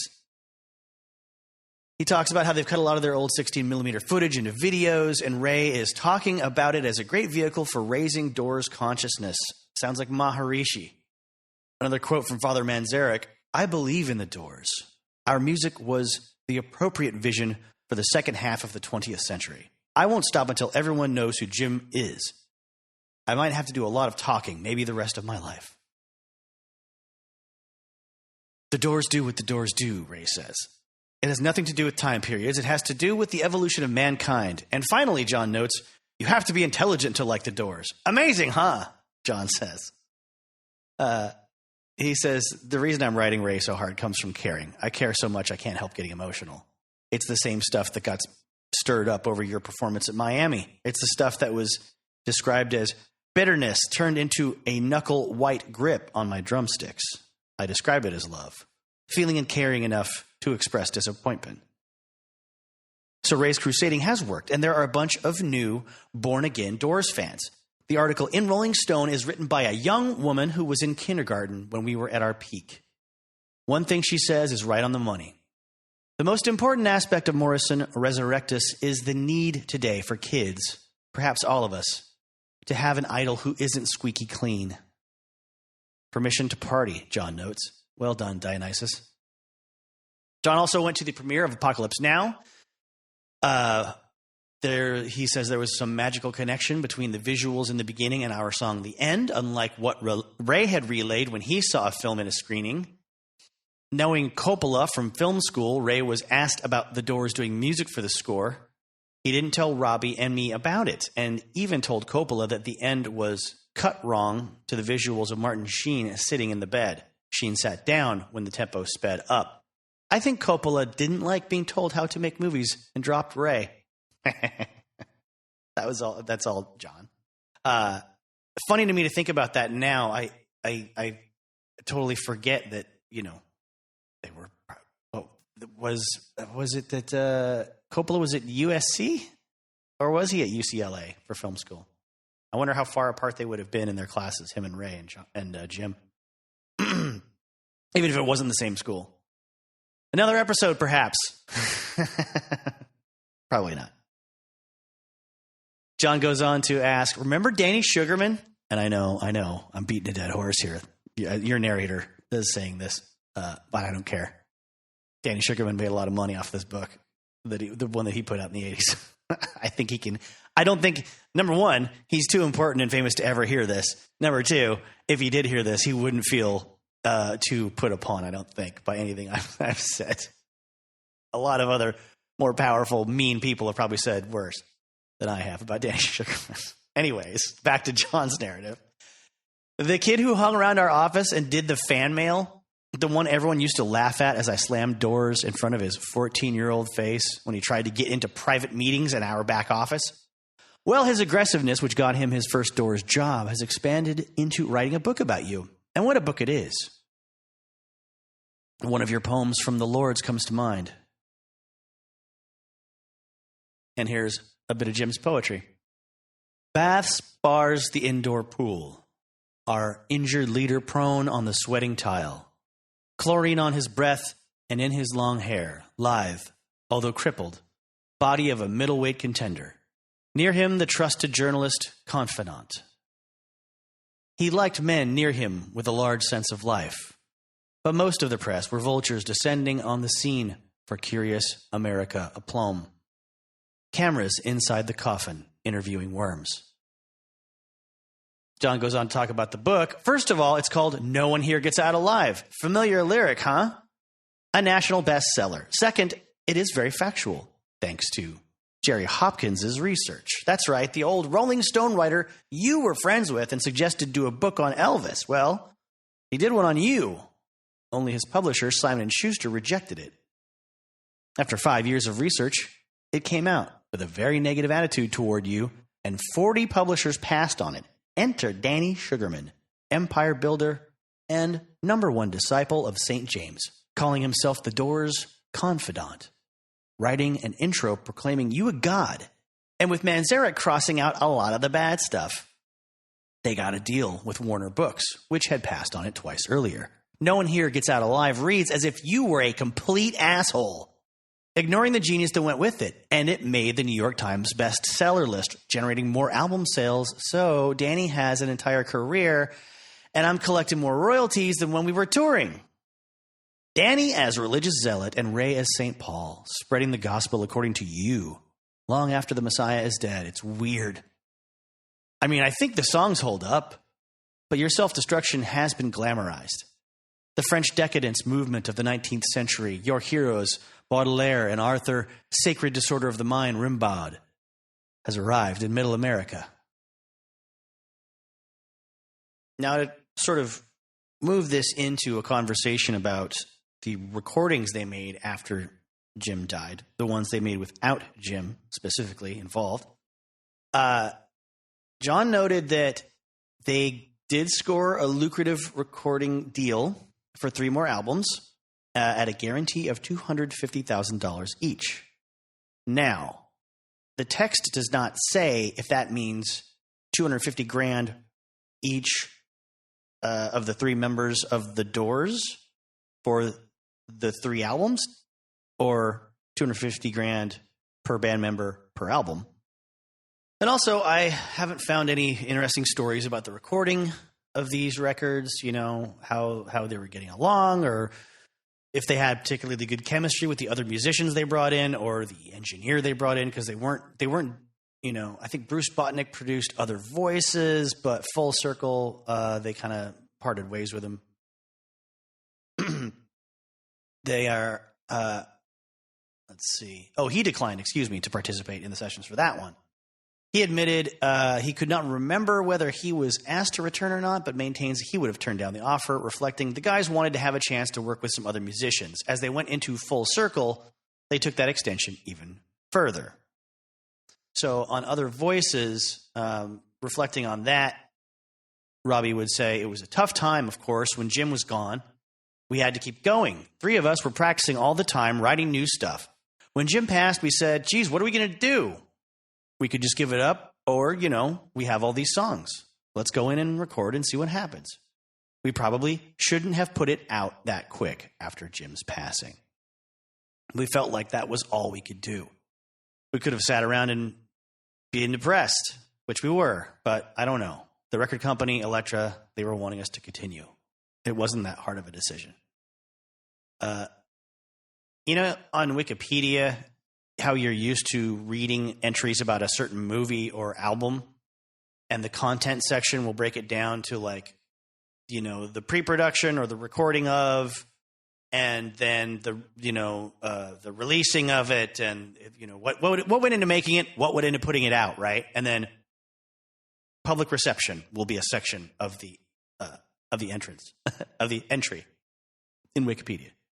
Well, there isn't even that in the Other Voices entry for Wikipedia, and no one has bothered to even recognize or catalog what the public or critical reception of the album was, I guess. There's a few references at the bottom. There's about 10. You know, I think a lot of them just sort of relate to the re-releases that came out of those later. In Full Circle's Wikipedia entry, and obviously I rarely go straight to Wikipedia for information on my podcast about the history of a band. It's obviously never enough. It's not in enough detail, whatever. I usually do that if there's like extra personnel I want to look up or release dates I want to look up. But in the case of these two, there's not a whole lot of information to draw from about the making of these two. And I don't even know if I want to listen to them. I never have. And I'm in my, you know, I'm in my 40s now. And I don't know if I have it in me to slog through Doors tracks without Jim Morrison. I mean, because I've heard Ray sing. I've heard Ray sing on some live stuff when Jim was sort of incapable of doing it or being there or just wasn't on that part of the live album recording. And I'm good. I'm good without it, I think. But yeah, the Full Circle entry in Wikipedia is a little more fleshed out than the other voices one. There is a release and reception section. It says it was released August 15, 1972. That is pretty soon after Jim's death in 1970, 71, was it? And that meaning that's the second album, right? That's the second album without him. Good heavens. Oh, yeah, LA Woman came out in 71. Yeah, wow. And they released Other Voices in 71, and then Full Circle in 72. Yeesh. Peaked at 68 on the Billboard charts. One review would state that while there are a handful of undeniably remarkable cuts scattered throughout, Full Circle is increasingly sporadic and less focused than its predecessor. Pardon me. But this reviewer asserts the album's centerpiece is the nearly 4-minute jam tacked on at the end. Manzarek's impassioned electric organ, Densmore's tricky timekeeping, and Krieger's transcendent string work are all worth mentioning as the intensity of their interplay harkens back to former glories. In 2011, the magazine Uncut said, "Now the problems start. A strained-sounding attempt to boogie like a bar band with lame lyrics about good rocking. Its eagerness to get our hands clapping makes it sound desperate." I can believe that. I've gone through a lot of old record bins and when I was younger looking for Doors albums, and they would inevitably stores would just sort of like drop in solo albums of the other band members, like Ray Manzarek in there to see if maybe you'd want to buy one. And there was one, I think it was just a photograph, a pretty cool looking photograph of Ray Manzarek in a studio of some kind with like a big wall of buttons and dials and what do you call it? Like junction, not a junction box. Those, it's the old days of synthesizers, right? Like when you see footage of Stevie Wonder in front of those panels with all those jacks, those input jacks and all these cables connecting one module to another kind of a thing. I recall it looking like that. I apologize. I'm not even going to Google search it. Because the important thing was the title. The title of the Ray Manzarek solo album was, "It started out as rock and roll, now it's out of control." Like he's, as a rock guy, creating lyrics and song titles, he is really basic. He lives in the basic bar band stuff. Even though his playing is way beyond that, obviously. I think in a lot of ways his intellect was way beyond that. But that leaves me with the question: is he just like he's kind of a basic bitch when it comes to his feelings about rock and roll, and he's just putting it out because it'll sell better than the stuff he's really capable of pushing himself to do musically? I don't know. I'm talking about Full Circle and the idea for one of the songs. Robbie Krieger says that when he was on vacation in Mexico, he'd hear a lot of music from, local players. And 3 in particular would come down out of the hills and sing mariachi stuff that he liked. And they had one song about a mosquito that inspired him. And he wrote something called like No Moleste Mosquito. And it just was shortened to The Mosquito. And that went on the album. And I guess it was their biggest selling single after Jim died, as Robbie points out, because it was in Spanish and it did very well around the world, not only in Latin countries, but in Europe. A couple of different sources talk about the tensions between the band members around this time when they were in Europe, trying to find a new singer to join the band, and Ray splitting and leaving Robbie and John there. Robbie said that Ray just kind of said, "Look, I'm out of here. I'm getting tired of this. It's not working." So we gave up. John and I were trying to make it work. Would we have carried on? Yeah, for sure. That's in 2015, but back in like 1990 or so, in Riders on the Storm, John says that actual breakup came from the fact that Dorothy was pregnant and was having a really terrible time. Ray's wife was going to have a baby, and Ray couldn't take that stress, and she had supported him from before the time that he was even in the Doors. So, she wanted to go home. They got on a plane, went back to California. I want to go back to some more of John Densmore's sort of roundup. He talks about how Ray went and made 2 solo albums, The Golden Scarab being the first and most interesting. In it, he professed his positive philosophy of life with society heading toward the golden race. And the reason why your narrator is sharing this part is because of what this next sentence, because I think it's nice to sort of pose this to Ray and compare him and Jim and their philosophies. John says to Jim, "You were fighting for individual cultures and Ray for homogenization." And then straight from that sentence into his solo career didn't take off. So he formed a band called Night City, which fashioned themselves after the Doors. It hurt my feelings. Did Ray think he could just replace us? I saw them at the Whiskey, and they played a couple of our old songs in Iggy Pop wearing a T-shirt with your head on the front saying, "Light My Fire." Ray motioned for me to come up on stage, but I stormed out of the club. The lead singer, Noah somebody, strutted around like he was already God without paying any dues. I wanted to yell at Ray, "That guy's a caricature of Jim." They folded.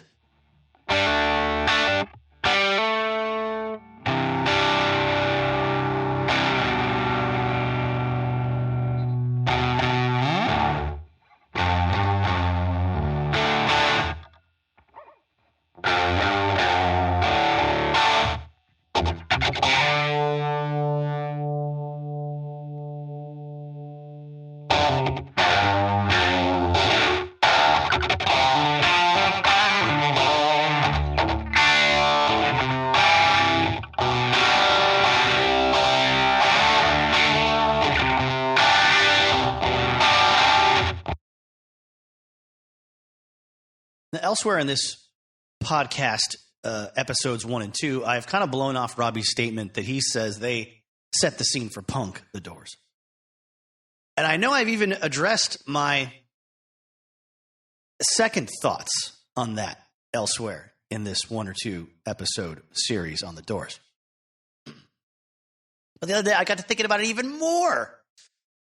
And, I feel like I want to expand on it. And I'm not going back through all that audio and listening to my own stupid voice to find the exact moment where I started talking about it and delete it and start from the beginning of this thought.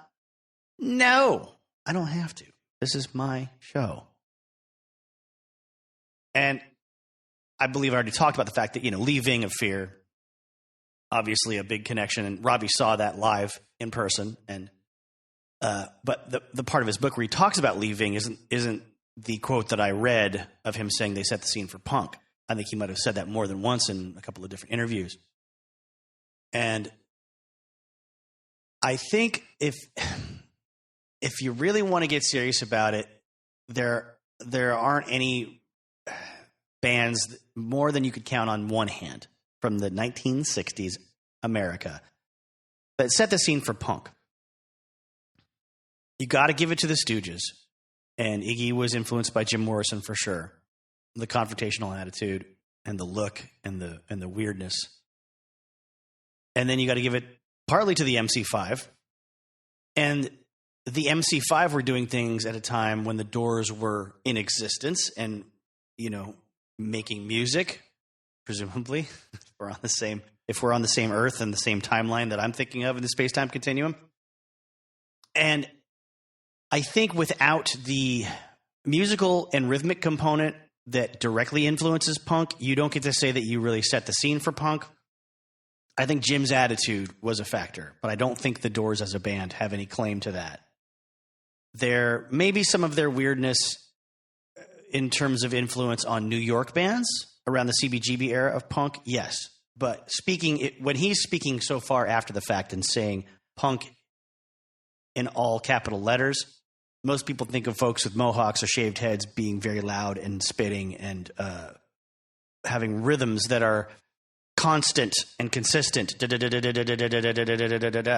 even though that's not the case with a lot of earlier, more experimental, more artistic stuff that came from New York, and even a lot of early stuff that came out of the California scene. Bands didn't all sound the same, but I don't hear a direct correlation between the Doors music and that music. So for the third time in a row, I guess I'm saying no, Robbie. But when I think about the fact that I can't really place a lot of other bands from their era in the California scene, that could have had a connection to punk when it comes to the mindset, the attitude, the anti-audience attitude at some places, the anti-establishment, anti-business that doesn't know what to do with you, anti-what's popular in rock at the time. Because punk is not just a rebellion against Pink Floyd and Led Zeppelin and Emerson, Lake and Palmer or whatever. It's also, the hippie mindset that made those bands possible. The Doors were more punk in their mindset about, badgering their audience and, for like having the audacity to request hits from them. Like, fuck you. I'm not a hit machine. I'm not a jukebox. You don't get to stick a quarter in me and decide. Or they're trying to incite Jim to violence because they want to see it. It takes a punk mindset to know in the history of rock and roll, I'm saying to the point of the late 70s, it took a punk mindset to know while you're on stage being badgered or cajoled by an audience, if I give you what you want, it will be a failure and you won't appreciate it anyways. I'm going to give you something better than what you want because you're too dumb to know what it is you really want. Or you're doing this on purpose so I don't give you what you tell me you want. But if you've got a different opinion, you've got specific bands you want to cite as a connection there, I'm not dying on this hill. I trust you and I respect you. I'm not going to debate with you, though, unless you call in right now. As one of my asshole friends would say, you've thought a lot about this, haven't you? Yes, I have. These things do occupy my thoughts and the thoughts of, evidently, some other people around the world. Or you wouldn't be listening this deep in. I hope it's very obvious throughout your listening experience that this, these last two episodes, that I am not a worshiper of Jim Morrison. I do not idolize any man born necessarily, but I have throughout my years of enjoying his work and then leaving it for a while and then now coming back in earnest to it. Not that it ever really left my life, but, as far as actively listening on a regular basis. That's what you do, or it's what I do. You overdose on the stuff when you're a young person and you're forming your own musical brain, and then you leave it alone for a long time, and then you realize, unlike a lot of other things from those youthful years, you still appreciate it and love it and want to go back to it and bring it into your new memories, not just leave it with the old ones, not just be sentimental about that old stuff, right? I think the Doors translates well to that sort of a process.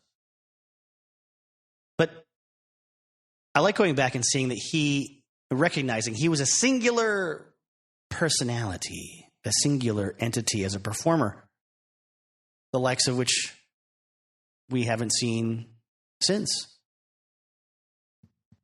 Although it has been the subject of one-dimensional and quite delusional imitations since. He had the guts to demand things from his audience, to confront them.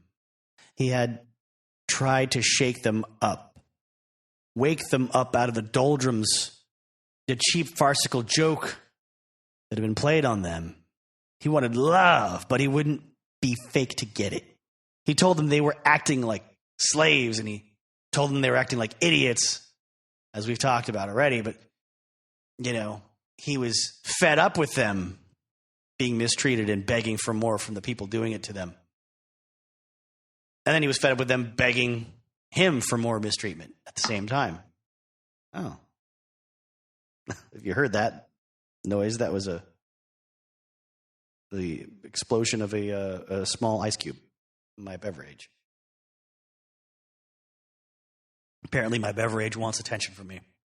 What can I do?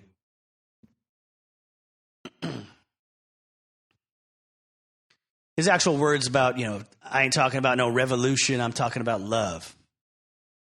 I take that in my own way, my own interpretation, to be a rebuttal of their lifestyle, their consumerism, their generational brand. Something that aspires to change the world and doesn't.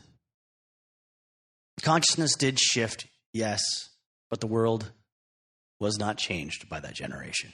And that generation never recovered from the fact that a couple of months of living on a communal farm with some other drug users on one trip to Woodstock or Altamont or the Isle of Wight didn't send reverberations around the world and create instant harmony and peace just because they thought they had discovered it.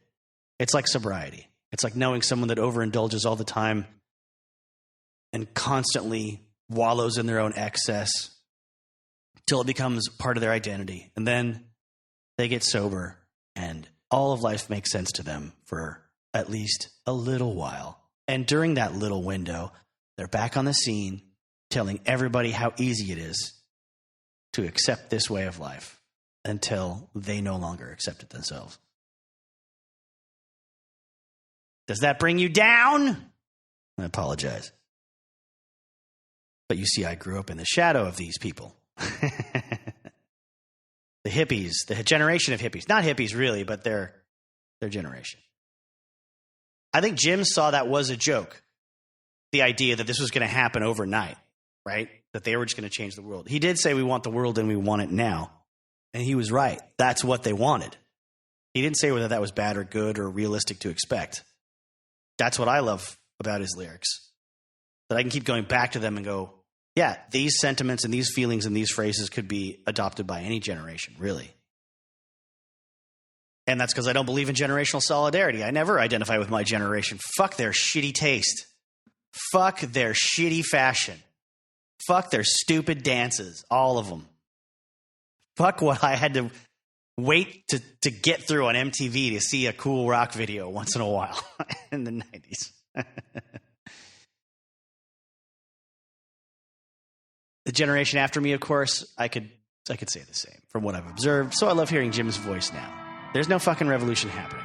Whether you're storming the Capitol building in Washington, D.C. because you don't want the last president to go away, or you're storming the streets of your own town because you've decided that our entire society can exist without law enforcement. You're all part of a big joke. And the joke is that the folks that said, you know, get rid of the cops, and they got in the cops' face and they stormed them, you know, after curfew hours, they got their orbital sockets crushed by getting shot in the face with a canister of tear gas.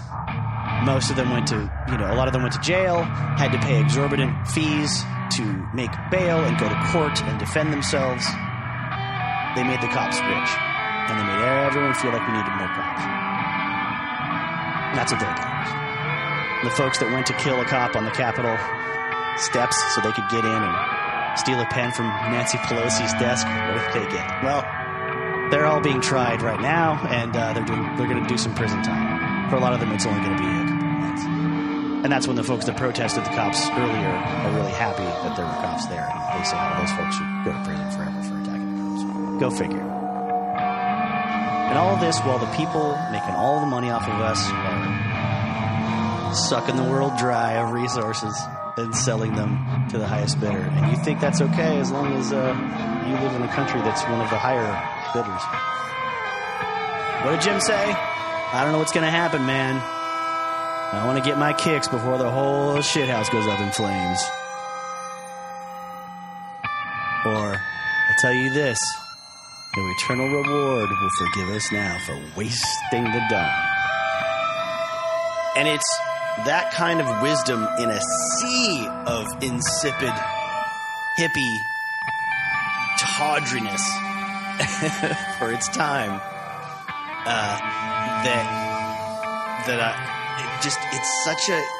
It's such a kick in the balls to go from that, to go from what you know about the Doors and about Jim, to watching a film like Beyond the Doors by Larry Buchanan. How's that for a segue, right? I bet you thought we were going to just talk about good stuff this whole time on this episode. Nope. We had to get around to it sooner or later, didn't we? That's right. We're going to talk about the movie. Boy, oh boy. This one was a trial for me to get through. And if you've heard my Janis Joplin episode, you already know a lot about it, but I promise I'm not going to retread the same ground. I'm doing multiple episodes on this one movie because this movie is focused upon those three, the foundational triumvirate of the 27 Club, as it's known, Jimmy, Janis, and Jim. It is called Beyond the Doors. If we're talking about the version that was re-released in either 1987 or 1989, depending on what kind of information you're looking up right now. I can't exactly tell. But originally, Beyond the Doors was called Down on Us when it was released in 1984. I believe it seems logical enough that the release of No One Here Gets Out Alive by Danny Sugarman et al. Probably prompted this re-release. The popularity of the Doors coming back into the sort of consciousness of rock and roll listeners and a younger generation. Jim being on the cover of Rolling Stone magazine. Not to mention besides the attempts of Ray Manzarek and Danny Sugarman to build out the illusion and the mystery of Jim Morrison and the Doors and the conspiracy theories around his death and possible continued life, there's also the mystification of his image in movies like The Lost Boys, where there's, Echo and the Bunnymen, a British band, doing a cover of People Are Strange very effectively, and a dreamlike hallucinogenic vampire sequence with a sort of a spinning images in a big rock and roll crash pad, biker crash pad, long haired guys all tripping out on being vampires and sucking blood, and then there's an image of Jim Morrison swirling around because it's in a poster on the wall. I think for a lot of 80s teenagers, that was sort of a really cool introduction to the shaman legend of Jim Morrison, maybe. Now, viewing this film, it was a hateful experience to undergo. But if you are into schlock and exploitation films of the 60s and 70s, you might want, and if you're super into rock and roll, I'd say it's worth checking out on YouTube, not paying for it, if you can still find it on YouTube right now. But kind of like the Star Wars holiday special, like you think it's going to be so bad it's good, but it really is just so bad it's really, really bad and hurtful to sit through and insulting to your intelligence. It's an obvious cash grab, low budget picture, and it's in a long line of that kind of work from Mr. Larry Buchanan, who has, he's a guerrilla filmmaker, an exploitation, factory. Having made movies that you probably never heard of, like Grub Steak in 1952, A Taste of Venom in 56, The Naked Witch in 61. One that I've heard of, Common Law Wife in 63. I don't remember why I've heard of it, but probably because of liner notes and a million something weird video DVD releases that I've flipped through. 64, The Trial of Lee Harvey Oswald. See, now he's getting even more sort of ripped from the headlines, right, when he does some of this stuff. Then stuff that just sounds like typical sci-fi trash. The Eye Creatures, Zontar, The Thing from Venus, Curse of the Swamp Creature, Mars Needs Women from 67, which, I mean, just for inspiring the Rob Zombie song, I'd say that title alone is wonderful. Although I'm not sure if he created that phrase. That might have been in another movie. It just wasn't the name of that movie. There's like Hell Raiders, Comanche Crossing, The Other Side of Bonnie and Clyde. A Bullet for Pretty Boy, Rebel Jesus, Goodbye Norma Jean, Mistress of the Apes in 1979. So obviously, a lot of raunchy stuff built upon riding on the coattails of more successful movie ideas for those times.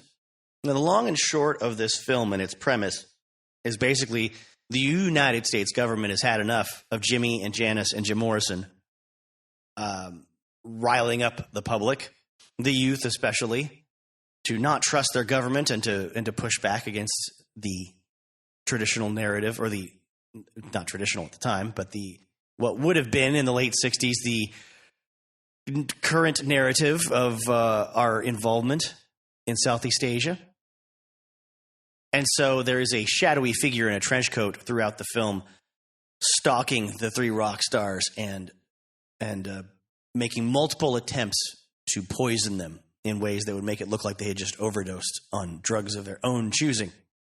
So I won't go into the Jimi Hendrix parts, really. I won't go into the Janis Joplin parts, really. Of course, as I mentioned, I covered her section of that movie in my previous Janis episode with The Rose. But I will read all my notes that I separated out that were specifically about the Jim Morrison scenes.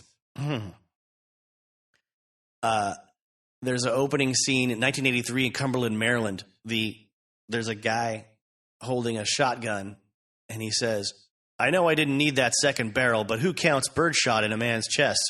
Rock and roll is dead. Long live rock and roll." I know there's a Jimi Hendrix scene. I had some notes about that I'll use for my Jimi Hendrix episode. And then I just wrote, "Wow, boobs," in all caps. So the film doesn't take too long to get into the sort of, trashy exploitation nature of what it's trying to do to sort of like, we don't really have a solid story here. We don't have good acting here. We don't have great production values or direction in general, but we can throw some sexy stuff at you, folks. So if you saw this on cable television in America in the 80s, which is when my friend Steve Wilson saw it, and has only a fuzzy memory of it actually existing, and told me he told me about it as if it were a legend that it had vanished into the mists of times. Like, look up this movie. I don't know what it was called, but it was about this plot. And he was right. And it was on cable a lot in the 80s, apparently, and didn't get much in the way of proper nationwide release until, the interest in the Doors having a proper movie by Oliver Stone came out, and then suddenly it's out on VHS in the late 80s and being billed as Beyond the Doors, where it was originally billed as Down on Us. So my first notes about the Doors: oh man, Jim shows up looking bad and sounding bad. And then he takes the stage with an 80s backing track for a Mexican folk pop song. Ray Manzarek looks like Ponch from Chips. John Densmore looks like Bill Ward from Black Sabbath. So those are my impressions of the first performance of the so-called Doors in this. I'm sure they probably didn't even call the band by its name for legal reasons. Later on in the movie, I wrote, "Wow, boner speech from Jim in bed. Holy smokes. If this movie had gotten popular, it would have tanked all Doors' potential to sell records in the 80s and 90s. Oliver Stone maybe wouldn't have made his movie." 40 minutes in, Jim's spiel on stage sounds a lot like Scott Hall. That is a 1990s pro wrestling reference for anyone that can benefit from it. Scott Hall did not sound like Jim Morrison. Quote, "The Doors," unquote, then play an 80s mellow progressive rock take on what's supposed to be, to my ears, a ripoff of a Spanish Caravan. Again, it's incredibly distracting that no one looks like the band members, and Jim sings it in entirely the wrong register. Later on, Jimmy, Janis, and Jim Morrison are in the same nightclub. Somehow, all three get made fun of by onstage performers, like it's supposed to be a coincidence. At one point, Janis goes to the bathroom and hears a woman in the stall next to her getting railed. Turns out it's Jim Morrison doing the deed. "This is the ladies' room, Morrison. Don't you hold nothing sacred? What did you do to get all this attention?" "Attention or affliction?" he asks her. Wow, man. The movie's really out to portray Jim as a clumsy, pretentious horn dog. Meanwhile, Hendrix is on the edge of becoming a political prophet. Cut to a few scenes later. Lots of 80s-looking kids in a parking lot. Then probably Jim fucking a girl, presumably to be Patricia or Pamela in, real life. They're stand-ins for her or her. Fucking her on a road case backstage at a stadium, maybe? There's cops moving into the backstage area. One says, "You take stage right," but they're already backstage and they're moving further back away from the stage. Cop dialogue is bad enough nowadays, but holy shit. They reenact the backstage scene from, Miami, probably from Danny Sugarman's book. The girl calls the cop a pig and says, "You can't do anything to us," or some such. The cop says, "I can smell grass."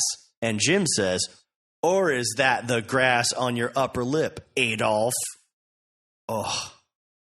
The cop maces him and lets them both run away after accusing him of plowing a 13-year-old girl, which this lovely actress certainly is not. On stage, right after this, he says on the microphone, I got lost in an animal farm backstage, ran into one of your fucking pigs, while the doors are vamping behind him. I look for rainbows and all I see is pig blue. Yawn. This scene is going to be rough to make it through. I look for love and all I get is napalm. Oh, it's so bad. And again, he sounds like a big dope like this. He sounds, he sounds like a guy that, man, like that. Like drunk Scott Hall when he wasn't doing his, Tony Montana gimmick. When he was going, hey, yo, that kind of thing. Oh, yeah, and then Jim smashes a microphone, and then there's, squalls of fake feedback that any front of the house, sound engineer would clamp down on immediately. That is literally their only job in some situations. Granted, I've played a lot of bad clubs where they couldn't even manage to figure out where feedback was coming from, but not because I had smashed a microphone in front of them. So later on in the movie, we've gone through, we've told these three musicians' stories by flipping back and forth between what they're doing at any given moment. Jimmy, Janice, and Jim. And then at one point towards the end, we cut to Paris in 1971 with a huge coffin, supposedly, or implying Jim is in it. But Jim's suffering various ailments and is not in the coffin. There are plans to go to a hospice in Spain to learn Gregorian chants. Don't worry, in a couple of years, they'll be saying, Jim who, he says. I'll call you. Then, the end of the film, we travel to this monastery in Spain. The monks that inhabit the monastery are shown photos of Jim, or the actor playing Jim Morrison. They claim he found happier music there in the monastery, something he'd searched for a long time. He was healing for a while, but then the winters got to him, and he died in 1974, smiling. He told me he would go through that tunnel on the ships of the pharaohs, and is left in an unmarked grave. How else would he be free? Then the ending happens. I think back to my good friend, Greg, when the movie No Country for Old Men came out, and he described going to see it with his wife. And as the last image of the film, of the action of the film, of the characters of Tommy Lee Jones' character talking to his wife, as that faded out or clipped out, I forget exactly if it was like an abrupt thing or if it faded to black, and then the credits started, he said, let's get out of here. I think a lot of people in this room are about to be really pissed off. And that will be the only comparison of this Larry Buchanan film to the Coen brothers of films that has ever been made, I'm assuming. I may be wrong. Maybe there's an obsessed film student somewhere outside of a Circle K in Nebraska right now making a parallel reference between Larry Buchanan and the Coen brothers, but I highly doubt it. I love the review quote from the Daily News that said, the whole project is so out of it, it seems like the work of a Martian whose understanding of the counterculture comes entirely from reading old issues of Life magazine. That's pretty dead on. It's very much a square person's attempt to make a rock and roll conspiracy movie. I mean, Roger Corman, when he made Rock and Roll High School, was initially going to make a film called Disco High. And luckily, he listened to the young people on his crew that said, it's too late for that. No one's going to go see this in the age group that you're trying to shoot for because disco is dead. And they made Rock and Roll High School instead with the Ramones, and it worked. It became a classic for the audience it was intended for. Obviously not a mainstream classic. But it hit the mark for all of its weird childishness. And like a lot of films of the indie, guerrilla filmmaking, youth, counterculture, exploitation era, Corman was good at making films. I mean, was good at cranking out stuff that had some heart to it and some energy to it.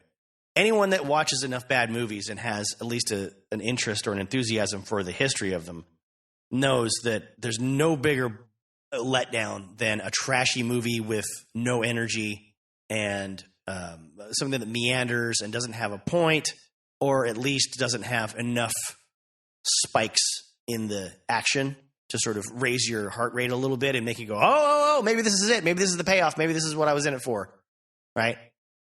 So the sort of implication of the film was that the guy who gets murdered by the dude with the shotgun in the beginning of the movie is the man who perpetrated the murders on Jimmy, Janice, and Jim, if I'm remembering it right. It has been a couple months. Okay, it's been quite a few months since I watched the film. I'm not going back to watch it again to verify that part of the plot. But I think that was the whole point.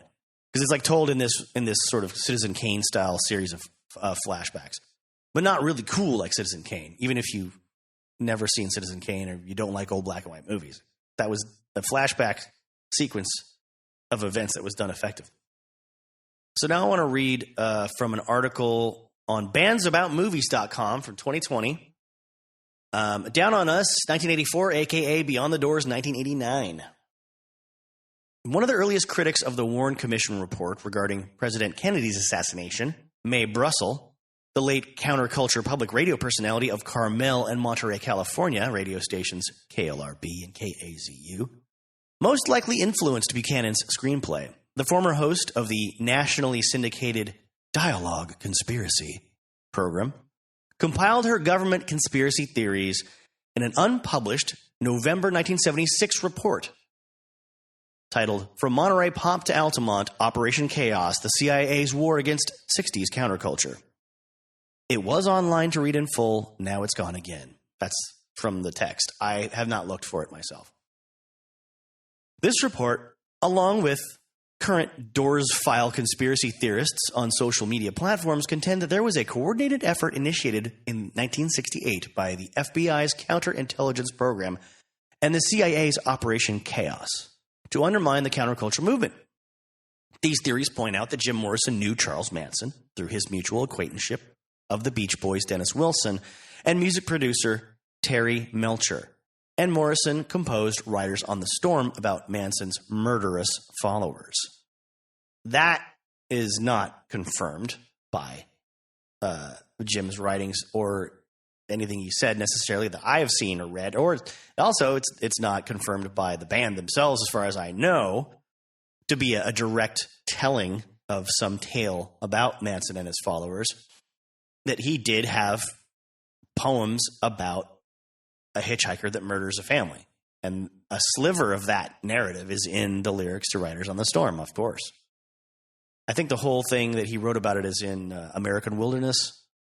Was that what the book was called? Whatever. In the 90s, something Wilderness. I borrowed it from a friend of mine in marching band class. I do enough research for you people.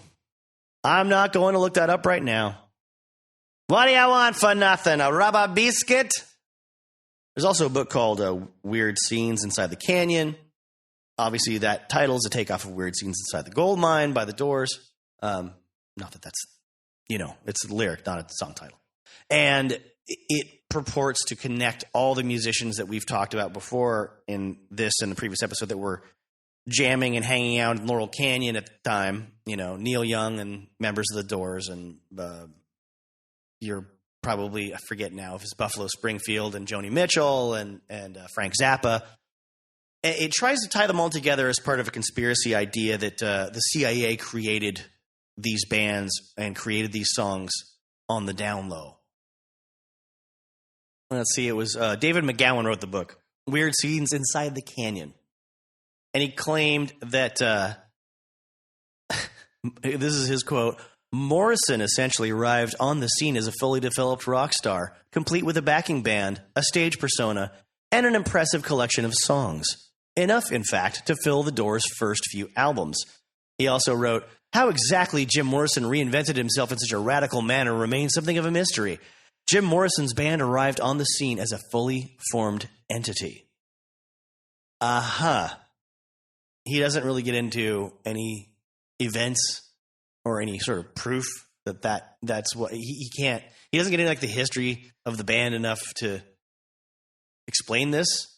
Like Buchanan, it sounds like a guy that really doesn't understand musicians or music or the Doors especially, and it just comes up with this narrative that seems, exciting to certain people that don't know enough about the scene and about anything that actually happened to sort of fact check it.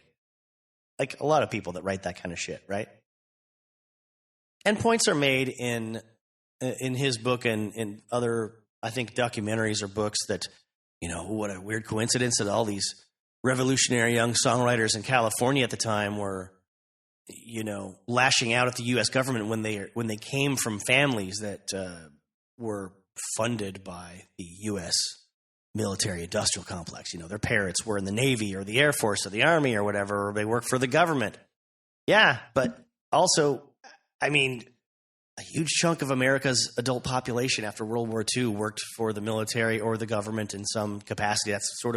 That was a large driver of our economy and our growth as a nation at that time. It was time to heal up from World War II and rebound and make a lot of money and, use those Nazi scientists that we had snuck out of Germany before the Nuremberg trials to go to work making rockets for us. That I find to be a much more interesting and more tangible series of events to study from a historical perspective. The space race, taking German scientists from the Third Reich and making sure that we used them to beat the Russians in the space race. In one case, one of them was even on a fantastic Disney film strip series called Tomorrowland. It comes out and in front of a blackboard and explains atoms or how we're going to get to Mars or whatever the fuck it was. It's really great if you can get your hands on that stuff. If you're a fan of the 1960s view of the future, man, Tomorrowland, put out by Disney back in the day and then released on the DVD in like the late 90s, early 2000s. And it's out there somewhere. I don't know if it's up on the Disney Plus channel yet. Anyways, got off track. But yeah, check out Operation Paperclip, man. Look up that book. If you want to get some verifiable conspiracy shit under your belt. Oh, ho, ho. Interesting stuff. But yeah, to round all that up, yeah, tons of hippies had parents that worked for the government or in the military. That's why they became hippies. They had the chance to thumb their nose at their folks. And Jim Morrison didn't emerge fully formed as like a rock god. He was a pudgy, little son of a Navy admiral that started doing lots of acid and sleeping on the beach and then went to film school in the late 60s. That'll radicalize a lot of people. And as we know from John and Ray and Robbie's books, it took him a long time to become an assertive human being on stage that was willing to look his audience in the eyes, let alone shout at them and whip them up into a riotous frenzy. Now, let's not forget that these are, people who were experimenting with LSD at a time.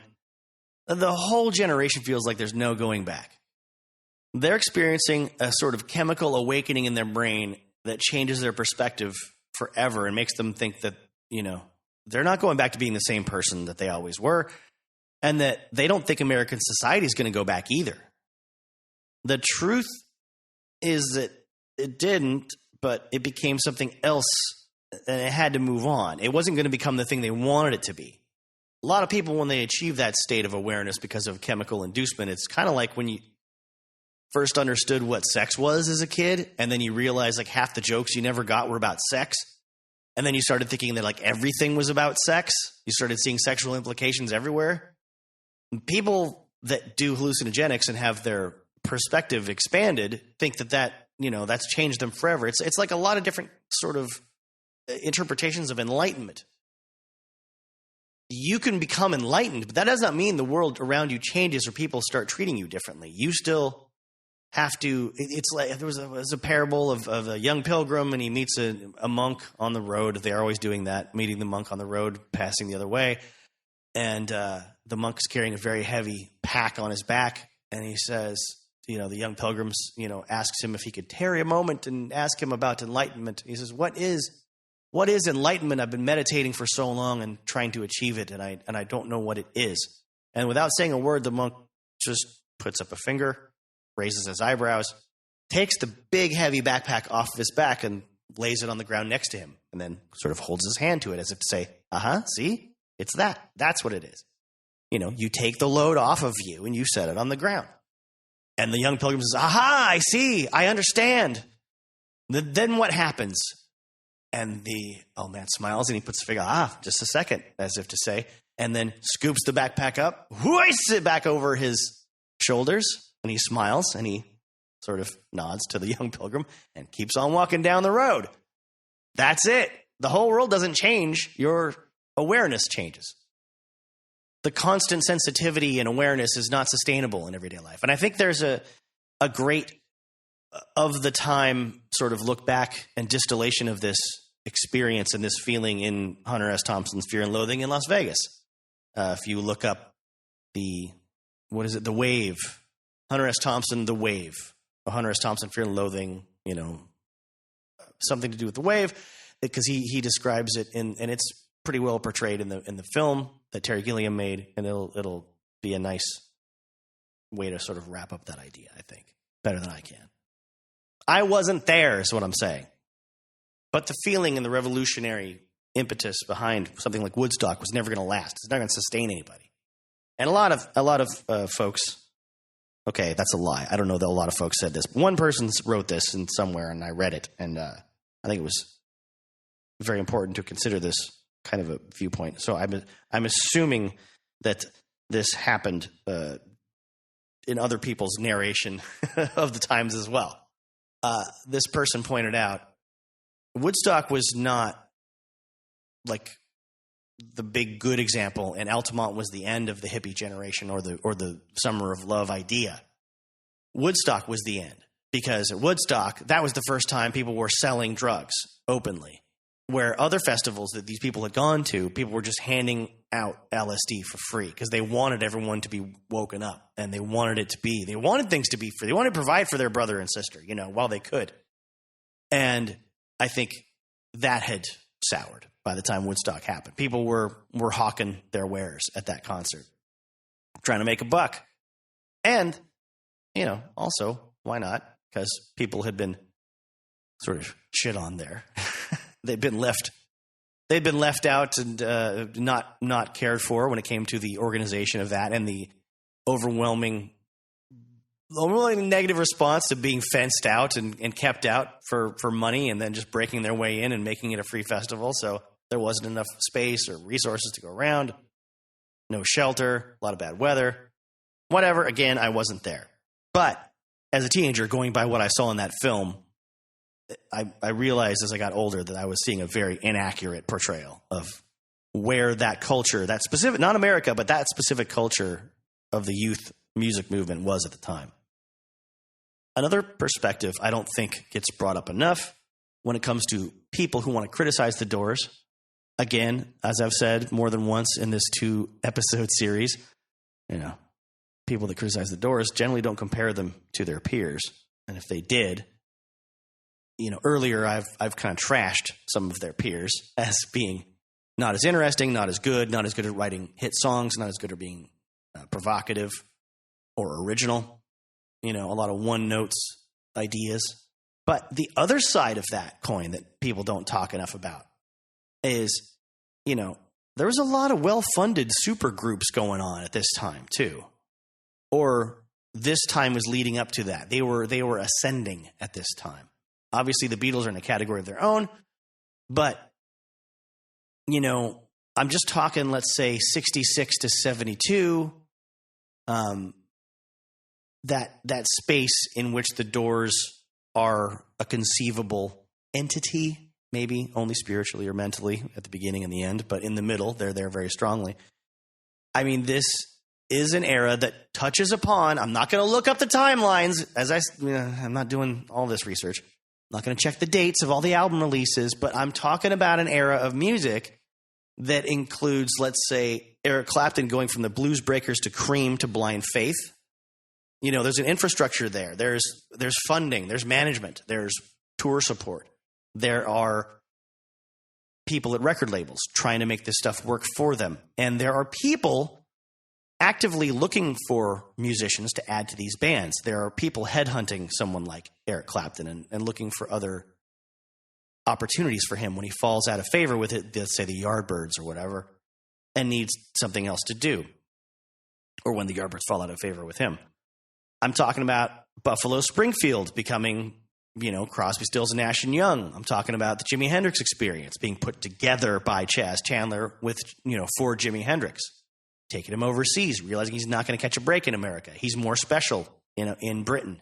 He'll get noticed in Britain if Chaz Chandler puts two other guys together with him and helps him focus on writing short, catchier songs instead of long blues jams, which, obviously Jimmy gets back to in earnest later when he has enough freedom. The Doors didn't have that oversight. They had no one putting them together. They had no one recruiting for them. They got their weird asses together after hanging out in Venice Beach and meeting in meditation class and created their weird music that even they themselves didn't fully believe in all at once, right? They were weirded out by each other. They were weirded out by Jim. They didn't have the utmost confidence in him right away, but they knew he had something special.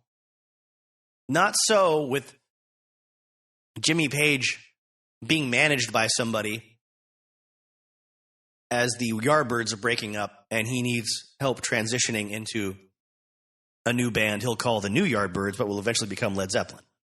They had guidance, they had funding, they had promotion, they had marketing to some degree or another. They had help with the booking. All the other musicians I've mentioned, did they have it hard at various times? Absolutely. Did they fight for everything they could get? And did they prove themselves worthy with their art? Yes, they did. But I still maintain the Doors are a singular experience that was entirely natural and homegrown and came from nothing else. It was better than a lot of the American psychedelic pop bands that were getting hit songs with like maybe one tune, maximum of two at the time. And while they'd never be as high-minded as the Beatles, and they'd never be as loud and powerful as Led Zeppelin, they were there, and they were a creation of their own minds. And no one ever took that away from them, except for maybe themselves when they made 2 records without Jim Morrison in the band. It kind of seems like they did their damnedest to take what was special about them away from themselves.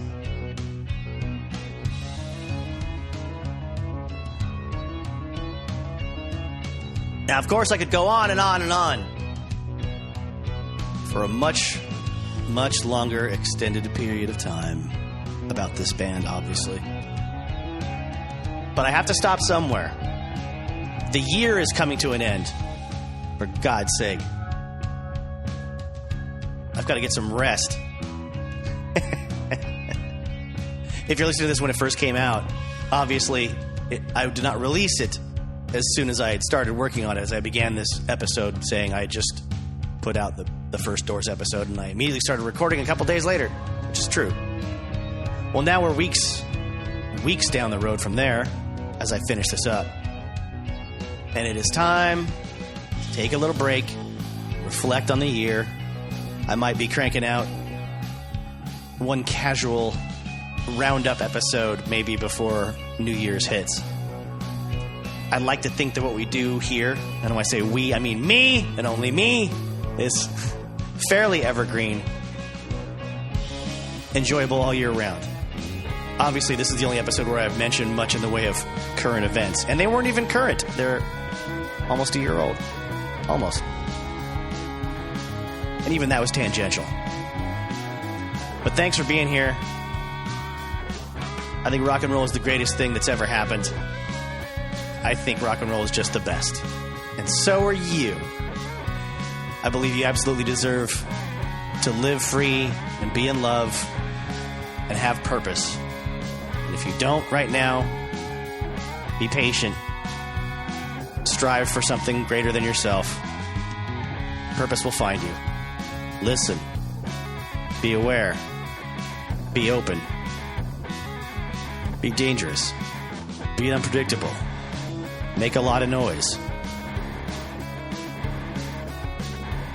If you can, be kind. Always remember, beyond anything else, never fail to be Stronger than dirt.